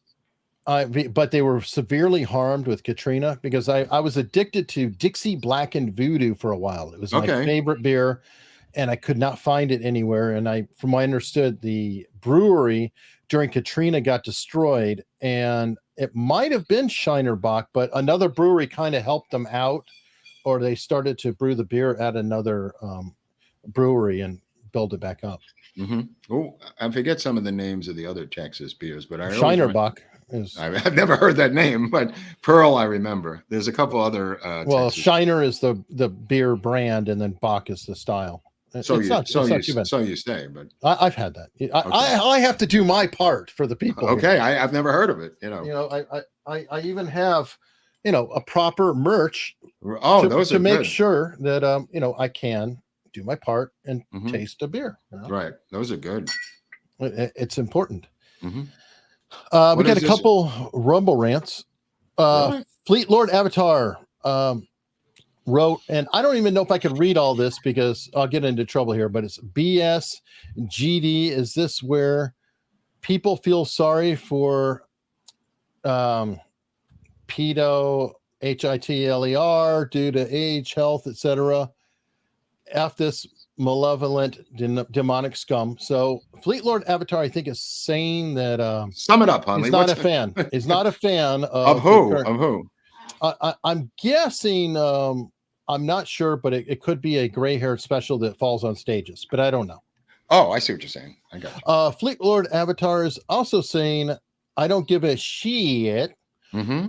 And it's spelled SHEIT. Okay. If nuclear power, aka steam power, created rainbows that raised down pure happiness, it's the nuclear waste in 100 I'm against, except weapons. Again, Oliver goes into great detail with Joe Rogan. If you want to watch that interview, if you want to educate yourself, watch the interview with Oliver Stone and Joe Rogan about that particular issue. Yeah, because it uses the waste. It actually burns. Right. There's more to, again, open. I mean, the one thing I love about Oliver is he always has an open mind. He went back on his own beliefs to look at it again, to undermine his own beliefs and to make this documentary. Again, it's not for money. He's doing it. And he admits that he got caught up in this whole no nukes movement in Hollywood in the 70s, like many other people did. Now we just got to get him on LBJ. He'll get there. Well, he'll get there. He's going to get there. He's going to get there. Maybe he's trying to time it by the 60th on November 22nd of 2023. Maybe that would be a bombshell. Yeah, that would be a bombshell where he finally has a come to Linden meeting with himself. You know. No kidding. Okay, so we have some. Wait a second. It's time for Heroes of the Blues. All right. Bo Weevil Jackson today is a hero of the blues. Look at that great story about Bo Weevil Jackson. If I could briefly just tell the audience at home, one of the first recorded country bluesmen, James Bo Weevil Jackson, was discovered singing on a Birmingham street in 1926, produced 12 sides for 2 labels, one of which billed him as Sam Butler for some reason. I don't understand that. His frantic tempos, impromptu guitar figures, and use of varied melodic lines within single song stamps Jackson as one of the blues' most distinctive and least predictable performers. Today's hero of the blues, Bo Weevil Jackson, ladies and gentlemen, our sponsor for today. You know what would be amazing? What? Is if anyone in the audience wanted to put together a playlist of Heroes of the Blues, right, on YouTube somewhere. I haven't tracked it, but it would be kind of cool just if there was a playlist. They're probably out there. On they're out there. It's out there. And just put that together. You can be fun. do that. Yeah, we can't play it because we'll get a copyright strike in 5 seconds. From dead blues guys from 1926 who will come out of the grave and call Yoo-hoo, is this Yoo-hoo? And put a copyright strike in. Probably, or it'll be like Robert Johnson will come see us himself from the crossroads, bring us there, and smite us. I always like that term, smite. I went down to the crossroads. It was just a crossroads. I've been there, and nothing happened. But sounds like Plymouth Rock. Yeah, it could be like Plymouth Rock, it's just a rock. Yeah, it was just a crossroads. Maybe I was missing something. But, it was this mystical moment that fell flat. All right, got some tips on locals here. Don't sue me. Saying Minnesota is begging to have illegal immigrants sent to the state. Is there some way to let the Florida, Texas, and other border states know Minnesota to provide illegal immigrants with free college tuition? Oh, I saw that. Yeah, we had I have a couple of follows on Twitter that were talking about that. The governor of Minnesota has offered them free college. I guess he wants them to come there for something. I guess so. Was it Abbott that did the buses? Abbott started the buses and he was mocked, but now he looks like a genius. I know. The buses, maybe but I'm saying the mayor of New York is now sending the buses to Canada. And so it's almost like it's become this incredible pass-along situation where nobody knows what to do with them now. So Abbott's beginning to look like a complete genius of this, move that he made to undermine this immigration policy coming out of the federal government.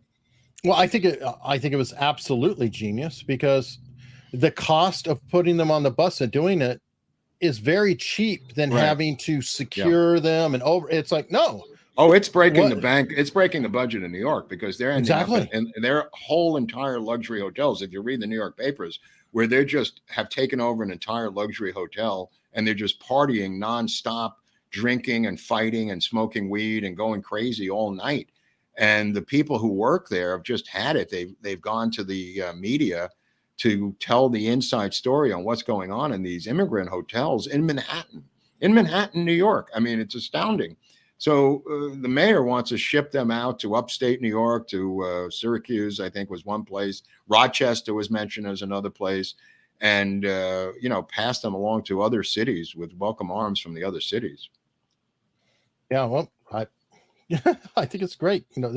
I've always felt like we should hit everybody with NIMBY. Not in my backyard, yeah. Exactly. So my thought was that all conservatives should have a prison near them, and all college campuses should have a homeless encampment next door. Because they love probably do so much.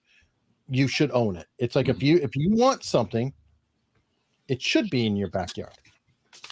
Well, there should be everything in everybody's backyard. You're right. That's not a bad idea. Let me see. Drearier Spider sent a tip. Instead of Sleepy Joe, Trump's branding should be criminal traitor who.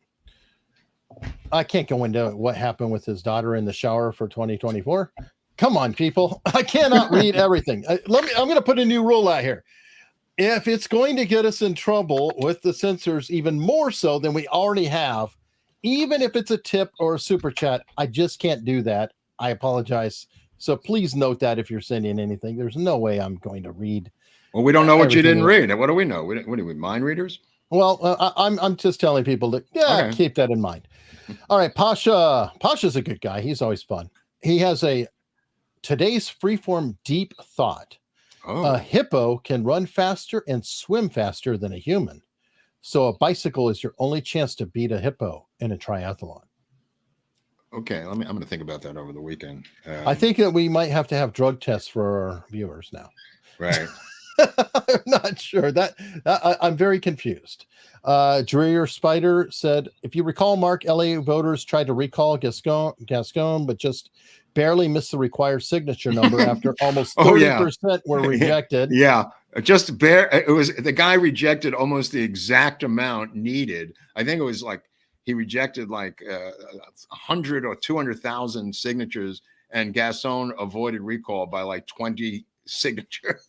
It was so brazen. And the guy in charge of it was the I don't know what the title is. He's in charge of the voting in LA County, avowed Marxist who's gone to the Soviet Union and gone to communist China to check on their voting systems. I swear to God, he went in college. I think he went when the Soviet Union was in existence, and then went to China later on to check on their voting systems. Yes. Okay. Lynn, 1995 said, "What do you think of Meta?" Meta is Facebook and Instagram now. Banning Robert Kennedy Jr. Is this what democracy is coming to? Well, on Twitter, he's being given an open platform, right, by Musk. I have questions, though. I think that any presidential candidate or president who's sitting should not be banned from social media. It's just my personal opinion here. You're really going out on a limb tonight. I know. I'm Hunley sticking his neck out. Hunley really going crazy tonight. If somebody is running for president, even if they're an idiot, I want to hear it. I just want to say something. You got to stop looking at this as fair or unfair. We are in a war. We're in a war. It's not about fair or unfair. The Nazis snuck up and they blew up some Americans behind enemy lines. How unfair. We're at war, people. This guy who runs Facebook and these other people are on the other side. We have to take the gloves off. They're not going to cooperate. They're not going to be shamed. They're not going to be ridiculed. They're in it to win it. And that's what they're doing. It's a centralization of power. It's Marxism 101. And to keep saying it's unfair or I don't like it, they don't give a crap what you like. Stop complaining to your own family and neighbors and get off your fat asses and do something. Now you say, well, what can I do? I've got a fat ass. Well, do what you can do. Do what you can do. I don't know what your situation is, but you got to do something. I've said this before in other episodes. do something every day to go after the deep state, something, anything. So you could go to bed at night and said, I did something today. You know, whether it's writing a letter or calling your friends or doing something, for the love of God, stop sitting around. Anyway, back to the show. Or what you can do, especially if Right. it's being pointed out that it's a shady organization or bad, is you can remove your presence from said organization, like Facebook, Instagram. No, it's too You can difficult. choose- I can't do that. It's too difficult. Oh, okay, well, for No, the I rest mean, of us, you know, right. for the rest of us, kind of like the Bud Light boycott is actually hurting. Right. The right, Target right. boycott is actually hurting. Yeah. And there's no violence, nothing going on. It's just people saying, I'm done with you. And that is a very powerful tool. So Mhm. yeah, it can help. More on locals. And folks, unstructured.locals.com. I'm reading these all out of a private chat. Whoa. Locals, Private where- chat. Whoa. 75 people Whoa. who are watching this there. And I stream these How many followers do we have on this thing, Eric? on locals. Yeah. We have over 11,000 What? followers, and you can follow for free. Right. And then I don't know, 1,600 and some odd who actually pay to support us. But I encourage everybody to please follow for free. And by following, by the way, this stream will be on locals, and you can watch it later. If we had played something and had to strip it out, it would be on there. Guess what else is on there? What? No commercials. What? So if you want to watch it ad free, Right. it's on locals. You can Go watch on. it ad free after the fact. And again, that's all for free, not even paying. If you wish to support us there, obviously we appreciate it. We put even more material on locals behind the paywall, as we put it. Mm-hmm. And here I'm, making sure to definitely read every tip coming through locals because they're helping keep us alive. So thank you. Alehouse 20. Want to rub my former friends, journalists' faces in what has become of their righteous gonzo investigative. Hey, watch out with gonzo. I liked Hunter S. Thompson. Investigative profession. Don't even know where to begin. Love you guys. Thank you. How true. Otto, our friend Otto. I'd sooner pluck my eyeballs out with my own two hands and flush the sockets with battery acid than watch a Tom Hanks rom-com. Thanks anyway. Okay. Thanks for stopping by. He's not a fan of Tom Hanks. So what? Wait, he's alone in his room. Magical said, how bad is it? In 2016, I was explaining the entire Seth Rich saga to a friend on my phone. And when we hung up, the Capitol Police called me. I didn't answer. Oh, is that true? I don't know. Yeah. That's weird. Huron Trader saying, need to plan a ski shop reunion ski trip. You mean from my ski shop where I worked? I'm guessing, yeah. Okay. Don't sue me. I saw a report that half of the hotel rooms in New York City are occupied by illegals. I Can think that it's be more true? than half. I think it's more than half. The question becomes here, the same thing in LA is true too. The question becomes, what are you going to do with the Olympics when tourists come from around the world? This is an LA problem, but there's similar problems in New York in terms of tourism. When your budget is driven by tourist dollars like New York and LA are, and you start to eat into those tourist dollars because there's nowhere to stay, that's a problem. But I'm sure the Marxists have an answer for that too. All right. And Jake Bernal, do we want to watch this again? Of course you want to watch it again. What, the show itself or? Yeah. Smart ass. Some people watch it. I don't know. But you could be watching it the first time right now on locals. So, I'm giving options, folks. Options. Let me see. Last tip on locals. Good. What if Barry banned gain of function on purpose for it to go underground into CCP/third world countries? How you guys not suspect this? I'm not going to give them three. What is that? 60 chess now? No, that's I don't think so. I mean, That's there like were it wasn't him alone. There was people around him who made this move, and Fauci was reluctant to do it, but did it. You know what I mean? And lied about it. He lied about it. But as it I says in like the that. book. Is what was just described a Rube Goldberg policy, because it's like it goes to this to kick to that, and off a bumper here is going to go here, and they'll tip down, and the sand will drop and hit. No, Okay, no, probably not. Probably not.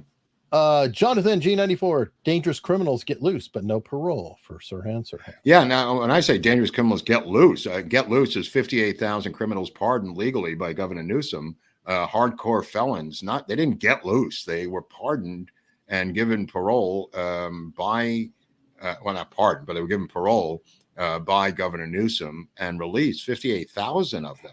Not 5,000 or 500, but 58,000, except for this guy who has to remain in jail to get the Kennedy Democratic vote or something. I'm not really sure what the reasoning is. He says he's a dangerous man. All right. He's as dangerous as Danny Bonaduce or Danny Masterson at this time. Lucifer Fernandez. Kenneth Anger passed away. Maybe a show about him? Nah, I'm not a big Kenneth Anger fan. He's kind of a nut. I have this stuff. I've seen his experimental films, but, I'm not a big fan. All right. Kay McCoy. With drug and alcohol at their highest rate of morbidity, why are 12-step meetings so much lower than pre-pandemic numbers? Well, that's a good question. They were destroyed by the pandemic people. They were decimated. The buildings kicked them out. They weren't allowed to function. They were ordered to check IDs, check on COVID vaccination status, wear masks so they couldn't speak in the meeting. Here in LA, there was about 2,500 meetings a week. It's down to about 200, if there is 200. And the addiction rate has skyrocketed, not an accident. They kept the weed stores and the liquor stores open, closing the gyms, the churches, and the 12-step meetings in New York and Los Angeles. So if you're going to be kept healthy through natural means, meaning not pharmaceutical, that's a no-go. Anyway, Gyms, so good health. yeah, right. Well, I'm not, everybody has documented what happened, but just in terms of 12-step meetings, they decimated it. They decimated it. A lot of people went on to Zoom, but it turns out that Zoom, the money from Zoom went to the wealthiest member of the Communist Party who owned Zoom. So if you were in a 12-step meeting donating money to pay, not donating, but to pay for the Zoom meeting, that money went to the Communist Chinese Party indirectly through the owner of Zoom, who is on the Communist Chinese Party boards, and was one of the only people to move up multiple steps in terms of wealth during COVID. I think he went from 20th to 8th as a billionaire. It just moved up because of Zoom, because he owned Zoom. And that's where they attempted to move the 12-step meetings. Now, the Chinese Communist Party has a recording on their hard drives of every 12-step meeting, every revelation that anybody made on Zoom. So that could be used against anybody in those meetings, checking back to who said what. Not so difficult a task by the Communist Chinese Party. If people revealed stuff on Zoom in an AA or NA meeting, they have a record of it now, the Chinese. Yeah, not a coincidence, my friend. Not a coincidence. All right. Good question. Good question, though. Thanks. Wood Stroker. Do you like Whitney Webb? She's pretty interesting. I tried to watch it with Patrick Bet-David, Eric, right? Mm-hmm. And I've never heard more Israeli conspiracy theories come out of a person's mouth faster and more repetitive than Whitney Webb in that interview. Her rants that the Israeli government lobby controls the United States, that they run this country. I just sat there with my jaw hanging open. I'd never seen the woman before. And I was just stunned by the amount of accusations against the state of Israel by this Whitney Webb. I don't know what's so interesting about Whitney Webb, but what I heard in 20 minutes was just innumerable amounts of Israel Mossad conspiracy theories about running the U.S. Congress from Israel and us being controlled by Israel. And I'm just wondering how insane this woman is.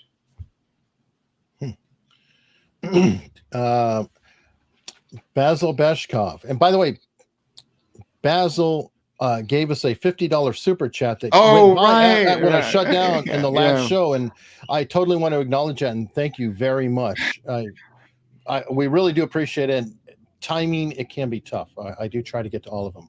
But information plus humor equals deadly to deep state globalists. Great job, H&G.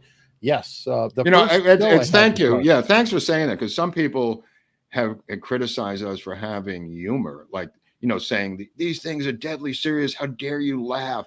like the number one enemy to the deep state and totalitarianism is humor, folks. The reason they shut it down is it's intolerable to them. It cuts through their crap. When we stop laughing, they win. Remember that on any subject. They want you to not laugh and take everything they say deadly seriously. Comedy, whether you're Yakov Smirnoff against the Soviet state or Lenny Bruce against the United States deep state, there's a reason these cats are outlaws. Yeah. Love your JFK assassination I stuff. can't ring the bell. I have to ring it twice then, right, Eric? Yeah. Oh, all right. Well, it's how much did the guy pay? I'll ring it twice. A few. That's to remember unsubscribe, and this is to resubscribe. There you go. Okay. $5 for a double ring. A double ring for $5. Jeez, that's like better than Arby's. Yeah, well, anyway, we got to do our part. By the way, somebody was asking, I didn't get a super chat for it, but can we get a come on, Bobby? No, it's not every week. I just did it last week. I just did one. No. I'm not. What am I? Some sort of come on, Bobby puppet? Well, no, yeah. So if we'll have a string and pull. No. That's what we want. Dude, that's ridiculous. I got this. It's the 60th anniversary, Eric. We got to stretch it out. I mean, come on. Oh God.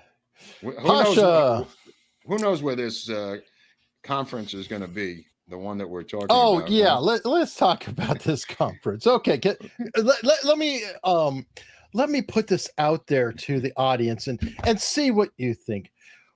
There is a conference in Dallas traditionally. Mark and I went to it for the 59th anniversary. Mm-hmm. It appears that the conference for the JFK assassination that took place on the 59th anniversary at the hotel near Dealey Plaza. I mean, about as close as you can get. Yeah. Well, that conference for the 60th anniversary, well, if there is even going to be one, it'll be held in Pittsburgh because that's exactly where we want to talk about the JFK assassination. Now, keep this in mind, too. This is the same organization that is concerned about them remodeling or renovating, or pick your term, Dealey Plaza. And this may be the last year for people to see Dealey Plaza in the state it was 60 years ago on that day. But no, we need to have the conference in Pittsburgh. And that does make me ask, how independent is this conference? Yeah, is it really trying to rescue Dealey Plaza, or perhaps? Yeah, maybe they got bought off. Maybe they got paid out. Cyril Weck lives in Pittsburgh, which is the reason they want to have. They usually have a conference in both cities, but simply because Cyril Weck lives in Pittsburgh. I mean, Cyril Weck is not the entire assassination review board, my friends. I mean, there's other people who live in Dallas and live in Texas who have studied this thing for many, many years. And Cyril Weck is at the end of his life, but he was there in the 59th conference, and Eric interviewed him. If you want to take a look at that, the last time we were there, and he sat next to us at the dinner. But that being said, I told someone I'll go to Pittsburgh if the Bucks are in the World Series. So I don't think I'm going to have to sweat this trip to Pittsburgh this year. But hopefully they'll have the conference or other conferences, which I assume they will, Eric. That one conference is not the only conference. There was the other. No, I'm sure that Milligan will have it. No. Right. The Trine Day conference is a deep state operative conference for that book company that publishes conspiracy books under the CIA imprint called Trident. If you want to buy some Judith Ferry Baker books. I mean, there are some legit guys on Trident because people want to get published and they have no choice. Is it Trident or Trine Day? Trine Day. I'm sorry. Trine Day, which is some reference to Trinity. I think the nuclear detonation of the atomic bomb.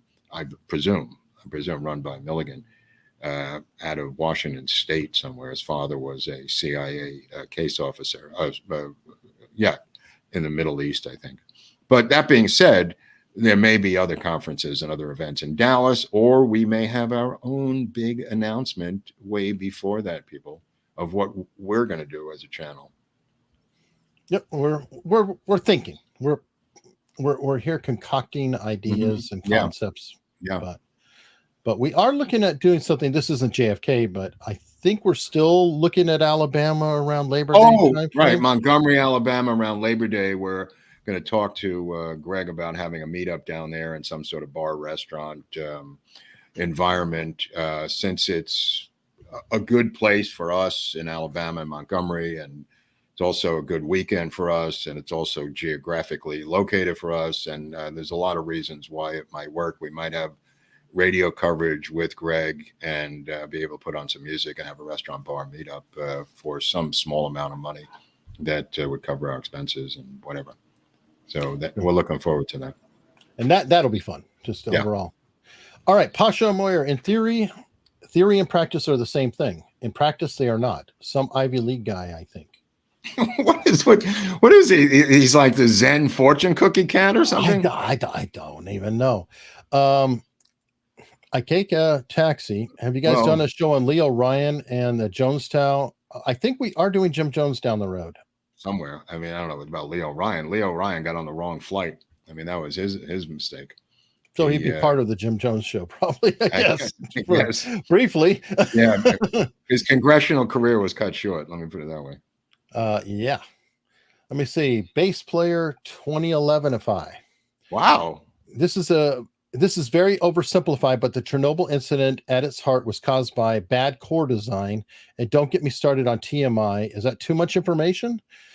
If there was ever an incident that was overblown by the media, it's TMI, and China syndrome just added fuel to the fire. Maybe that was Japanese. No, it's 3 Mile Island he's talking about. Oh, 3 Mile Island. Oh, yeah, okay, that's what Oliver said in the interview with Joe Rogan. He said that China Syndrome, the movie, came out that week, and he said, I love the movie.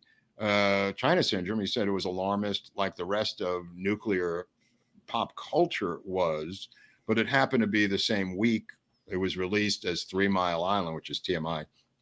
The guy's right about that. And Chernobyl, again, look, what happened. It didn't end the Soviet Union. It didn't end anything. It's in the Ukraine right now, as is Fukushima. That didn't end the Japanese culture, or it didn't kill anybody, according to Oliver. There was a tsunami. There was an earthquake of enormous proportions with a 100-foot wave. But even that didn't kill that many people, despite the visual unbelievability of that footage of the tsunami. It didn't kill anybody per se. Yeah, true. And I think I figured out my problem with that is, for some reason, the T and 3, I'm thinking the number 3 and not seeing it with the T, with the TMI. All right. Well, I don't know. Hey, we all have our crosses to bear. John Gerchkev, $4.99. Thank you. Is that a picture of him? I guess. I don't know. John again, $4.99. Same guy? Same avatar. Double same barrel name. action. Which I appreciate. Ken Waring with a $10 super sticker. Thank you very much. And then I guess Dennis Rader, BTK, is here.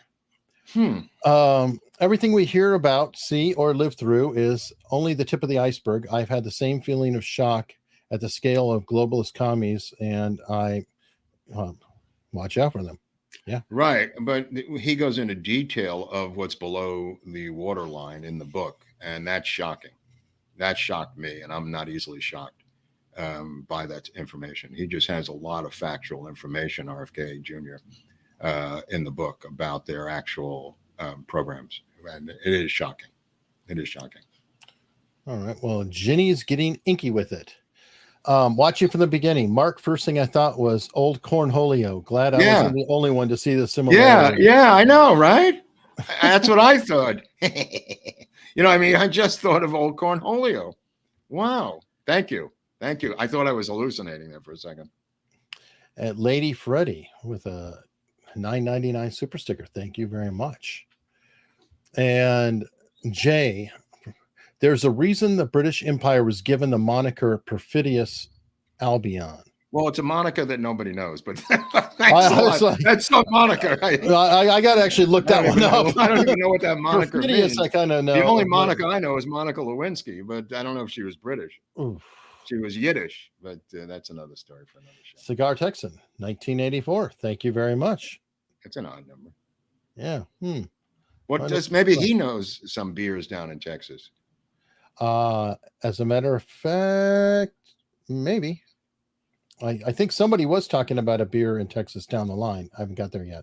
Okay. Heather, whatever, with $4.99. Thank you very much. Here we go. James Gassaway. As a career 3-letter employee, you'd never trust me, but I trust you guys implicitly. Fascinating to discover so many dots. Keep it up. Thank you. Keep up the good work. I wonder what their pension plan is like.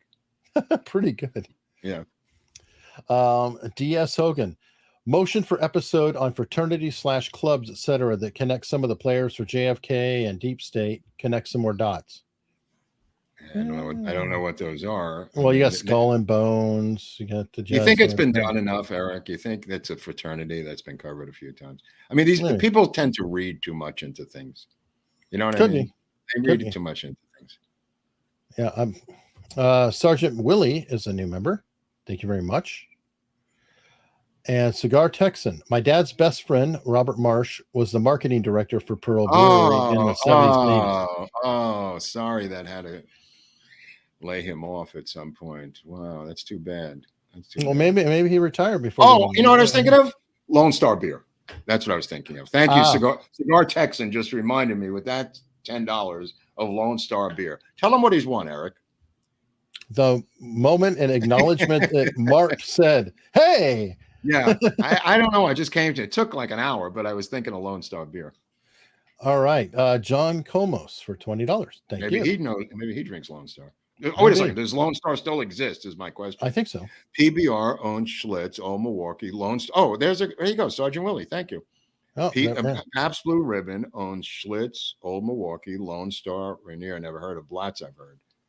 Rainier. I've never heard of that. Rainier must be a Washington State beer or something. Blatz I've heard of. Yeah.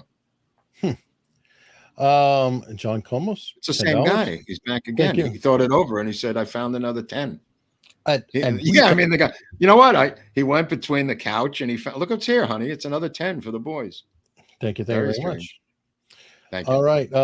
Shannon Rice, Max Blumenthal. Lots of respect for Dad Sid Blumenthal. Boy, that's a strange relationship, as I pointed out repeatedly on this show. I mean, Sid Blumenthal, of course, the hatchet man or dirty trickster for Hillary Clinton. I don't know what Max's relationship is to his father, but he may have gone a little bit further than his father would like politically. Patty, Mark, what's the best book on Oswald's intelligence connections? Maybe the one I put on Locals? No, there's one, The CIA and Oswald by John Newman. Okay. Professor John Newman has an original book called The CIA and Oswald that just focuses on that. I happen to believe that he was ONI, which nobody seems to care what I think, but it's not. There's not just one intelligence agency. People say CIA. It's like a catch-all thing, but the Office of Naval Intelligence is who he worked for, which is the oldest intelligence agency in the United States, going back to the late 1800s.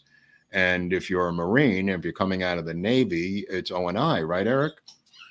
Yeah. Once ONI, always ONI. Now, did he moonlight for others? I don't know. I don't know. I just know that in the legal sense of the word, he would have been theoretically ONI. Yeah, I mean, right?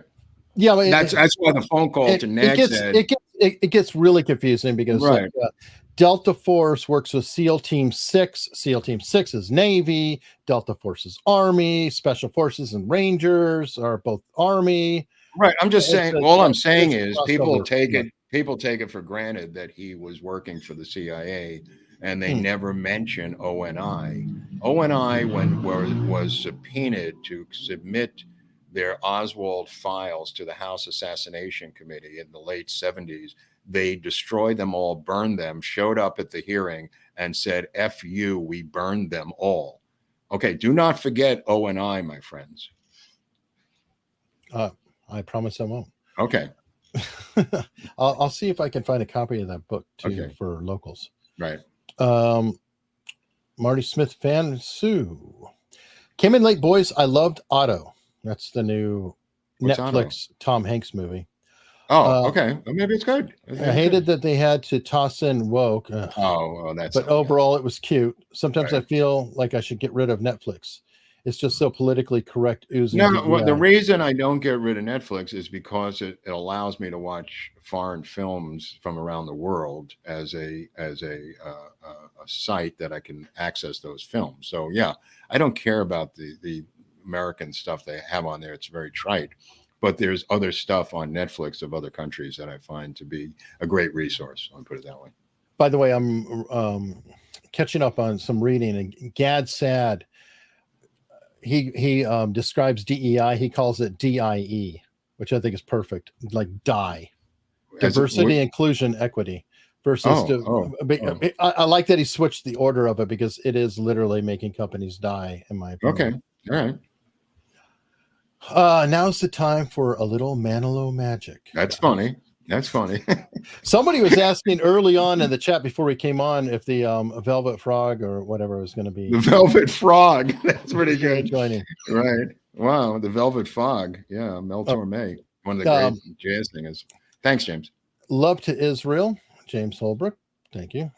The son of Hal Holbrook, by the way, the great actor. I think he played Mark Twain and the president. Wait. James is on time.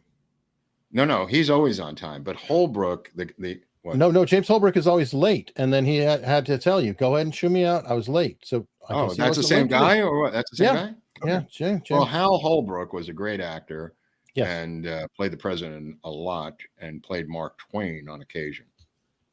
Kind of resembled Mark Twain. Yeah, well, so did Val Kilmer when he did his one-man show as Mark Twain, where if you could, it's inside the Val Kilmer documentary, by the way, which I highly recommend. I don't know what platform it's on, but absolutely stunning documentary from 2 years ago.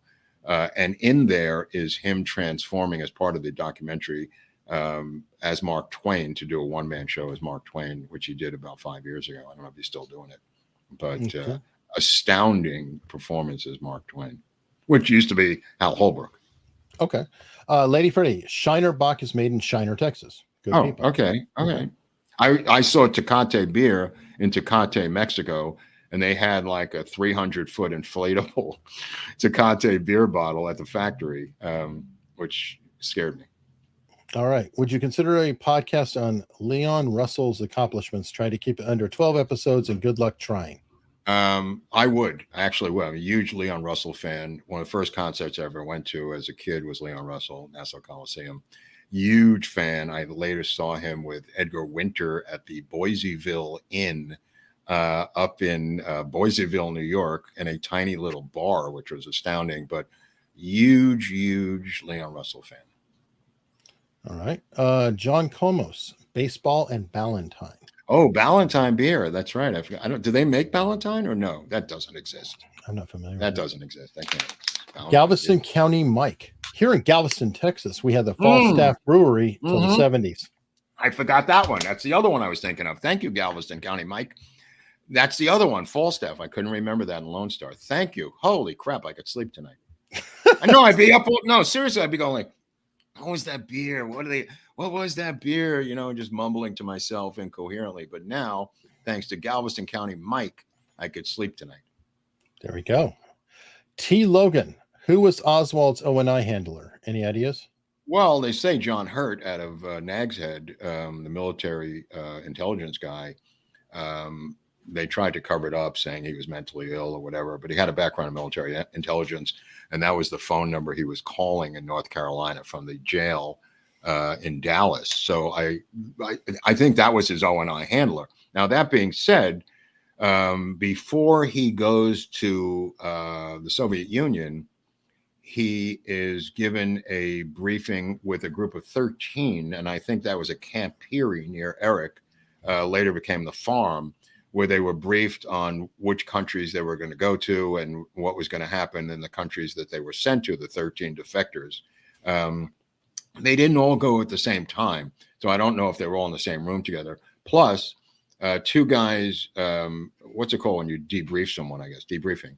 In Rotterdam, when he came back from Minsk, they went via train, ended up in Rotterdam, later took a steamship to New York. But in Rotterdam, in a safe house, he was debriefed by two O&I handlers, as I remember, over his diary, given a lie detector test, given sodium pentothal, and he turned over the pages of his diary to them that were taped to his stomach, which were almost discovered by the Soviet trained people checking for passports and stuff.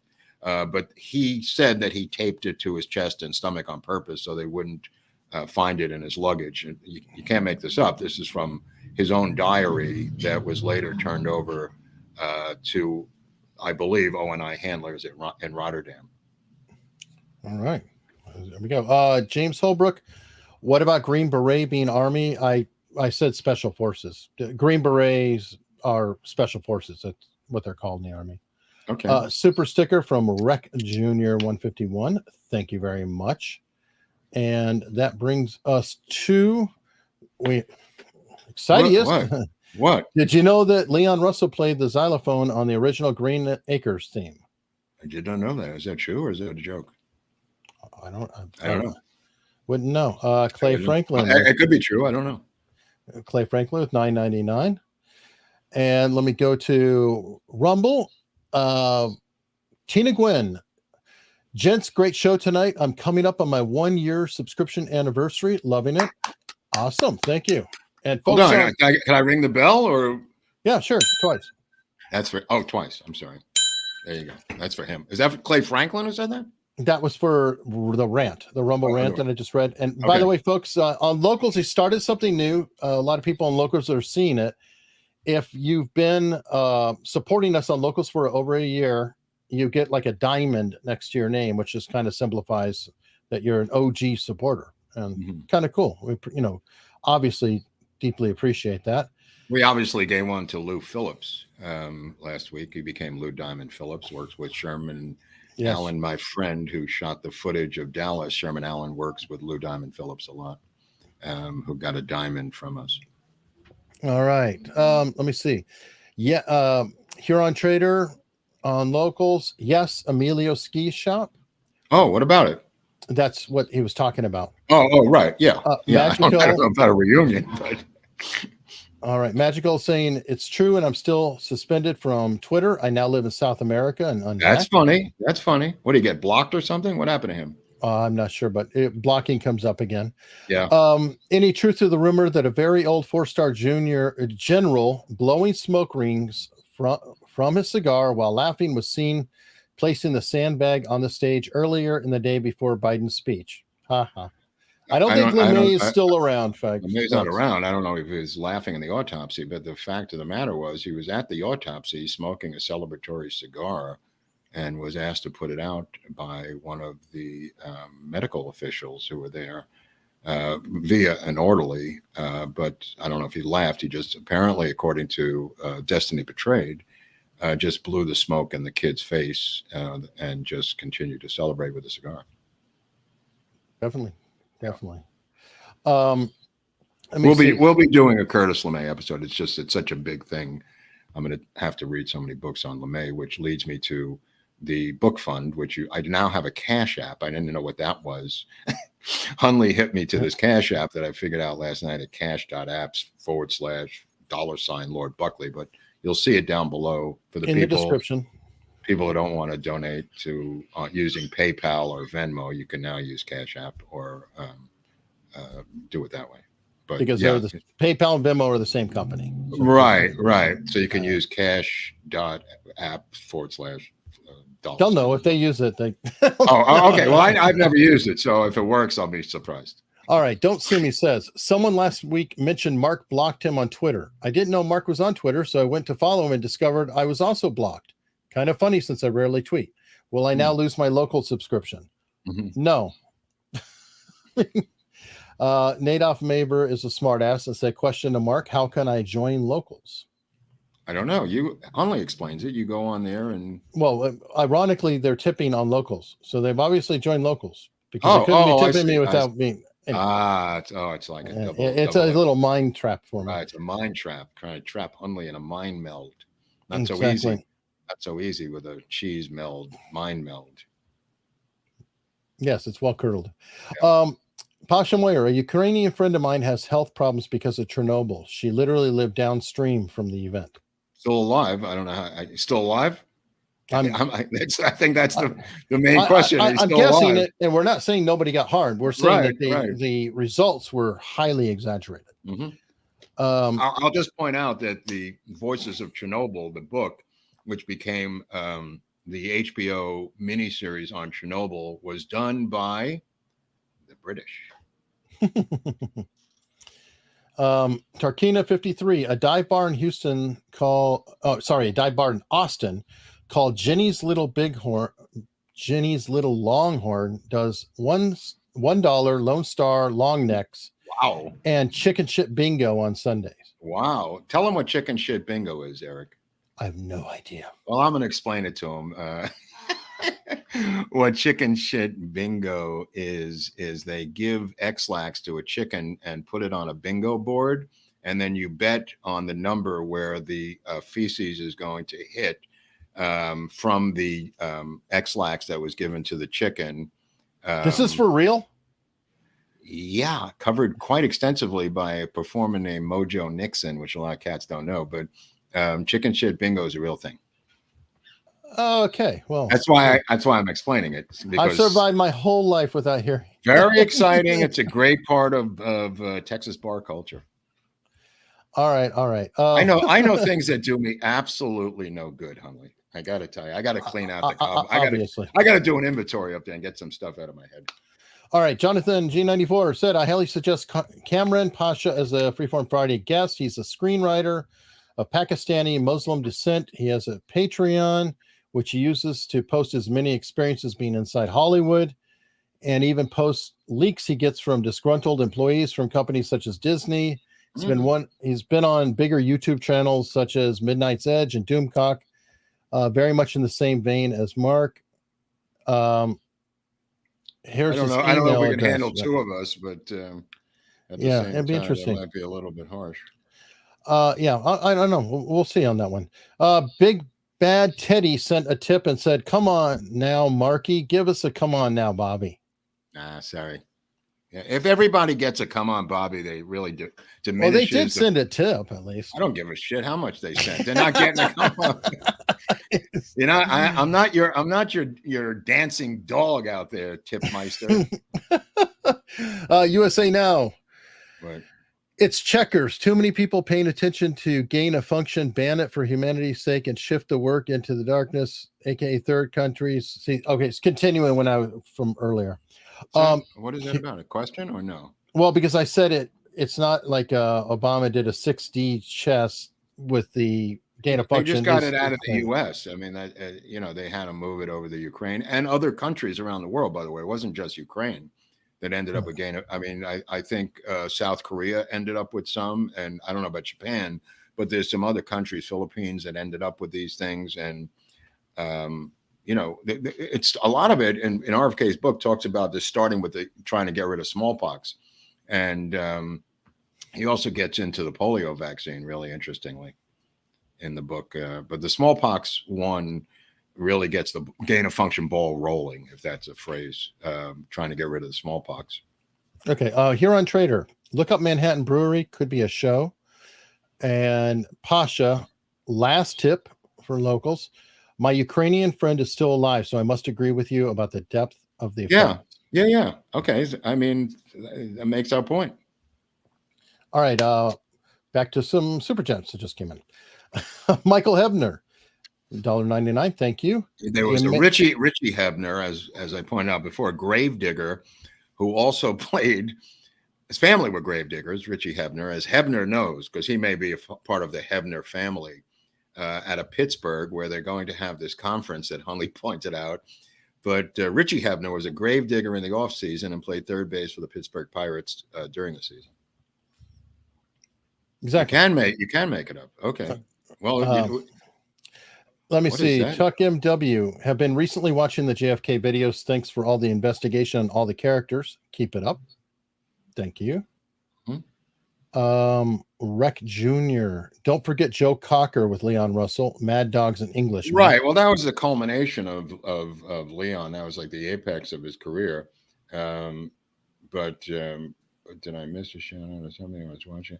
Did we give a shout out to that guy Sherman last week in the show? Yes, the one who did the walk Yeah, in Dallas. Yes, yes. I was watching a lot of it. We opened the show Yeah, and brought up his IMDb. apparently he jumped in the middle and didn't see his own shout out. So he's asking me what we're talking about. Tell him to start at the beginning. Yeah, well, he didn't start at the beginning. So apparently he must have searched the entire show looking for himself, missing the opening of the show. But apparently. oh my God, what a knucklehead. All right, last one. The real Terry. PETA dragnet in Texas this weekend. What's that? I don't know. What does that mean? I have no idea. What did it say? PETA dragnet in Texas this weekend. I don't know. I'm sorry. I didn't see it. Well, it's the pet people dragnet. Right. That's what. Yeah. Okay. Well, maybe they're doing a raid on some place in Texas, PETA. I don't know. It may be one of their raids or something. All right. Last super chat. Why? Oh, no relation to Richie. That's funny. That's pretty. Thanks, Michael. That's pretty funny. I just took a shot because sometimes when you go to, hey, it's my dad, man. It's my dad. Oh, thank you. He played for the Pirates. Well, they're going to have a conference this year because of the coroner who's from Pittsburgh. Yeah, we won't go into that. All right. So tomorrow I'll be doing a grill stream, and oh wait, I have to simplify it. Oswald says, show's wrapping up, folks. And it's like 2 hours only. How long is the show? We're at 2 hours, 10 minutes plus. Oh my God, Jesus Christ, Hunley. I don't know. Hey, I'm exhausted by this already, Eric. Allegedly. So, it is coming up Tuesday, or can you say? You've got mail. Sorry to be What's coming up Tuesday? I'm not going to tell you. Okay. So everybody, because I don't know yet. Grill stream tomorrow. If you're on Locals, just come check out Locals. You follow us for free. There's lots of stuff going on there. Mark's radio appearance will be there tomorrow morning at 8 a.m. I don't, whatever that is, 97 point something down there with Greg Boudel. 97.3. 97.3. I think you get it on the internet too. Well, when you put the link up on Locals, you'll see it. The guy's great. I mean, I'm just a guest, but the guy's apparently very funny. Has a comedy magazine and he does pre-recorded comedy sketches, political stuff that's very lampoonish, put it that way. Yeah, Greg Boudel. Good stuff. He's doing it every week. I always make sure I put it up there. I do try to run engineering on to get Mark's levels up and make sure everything sounds good. Yeah, I was recording from a moving car at this particular one. So. Okay. Well, good times on that. Everybody, hope to see you on Locals. If not, we'll see you with some show about something on Tuesday. That's a guarantee. Yes. You could bet on that.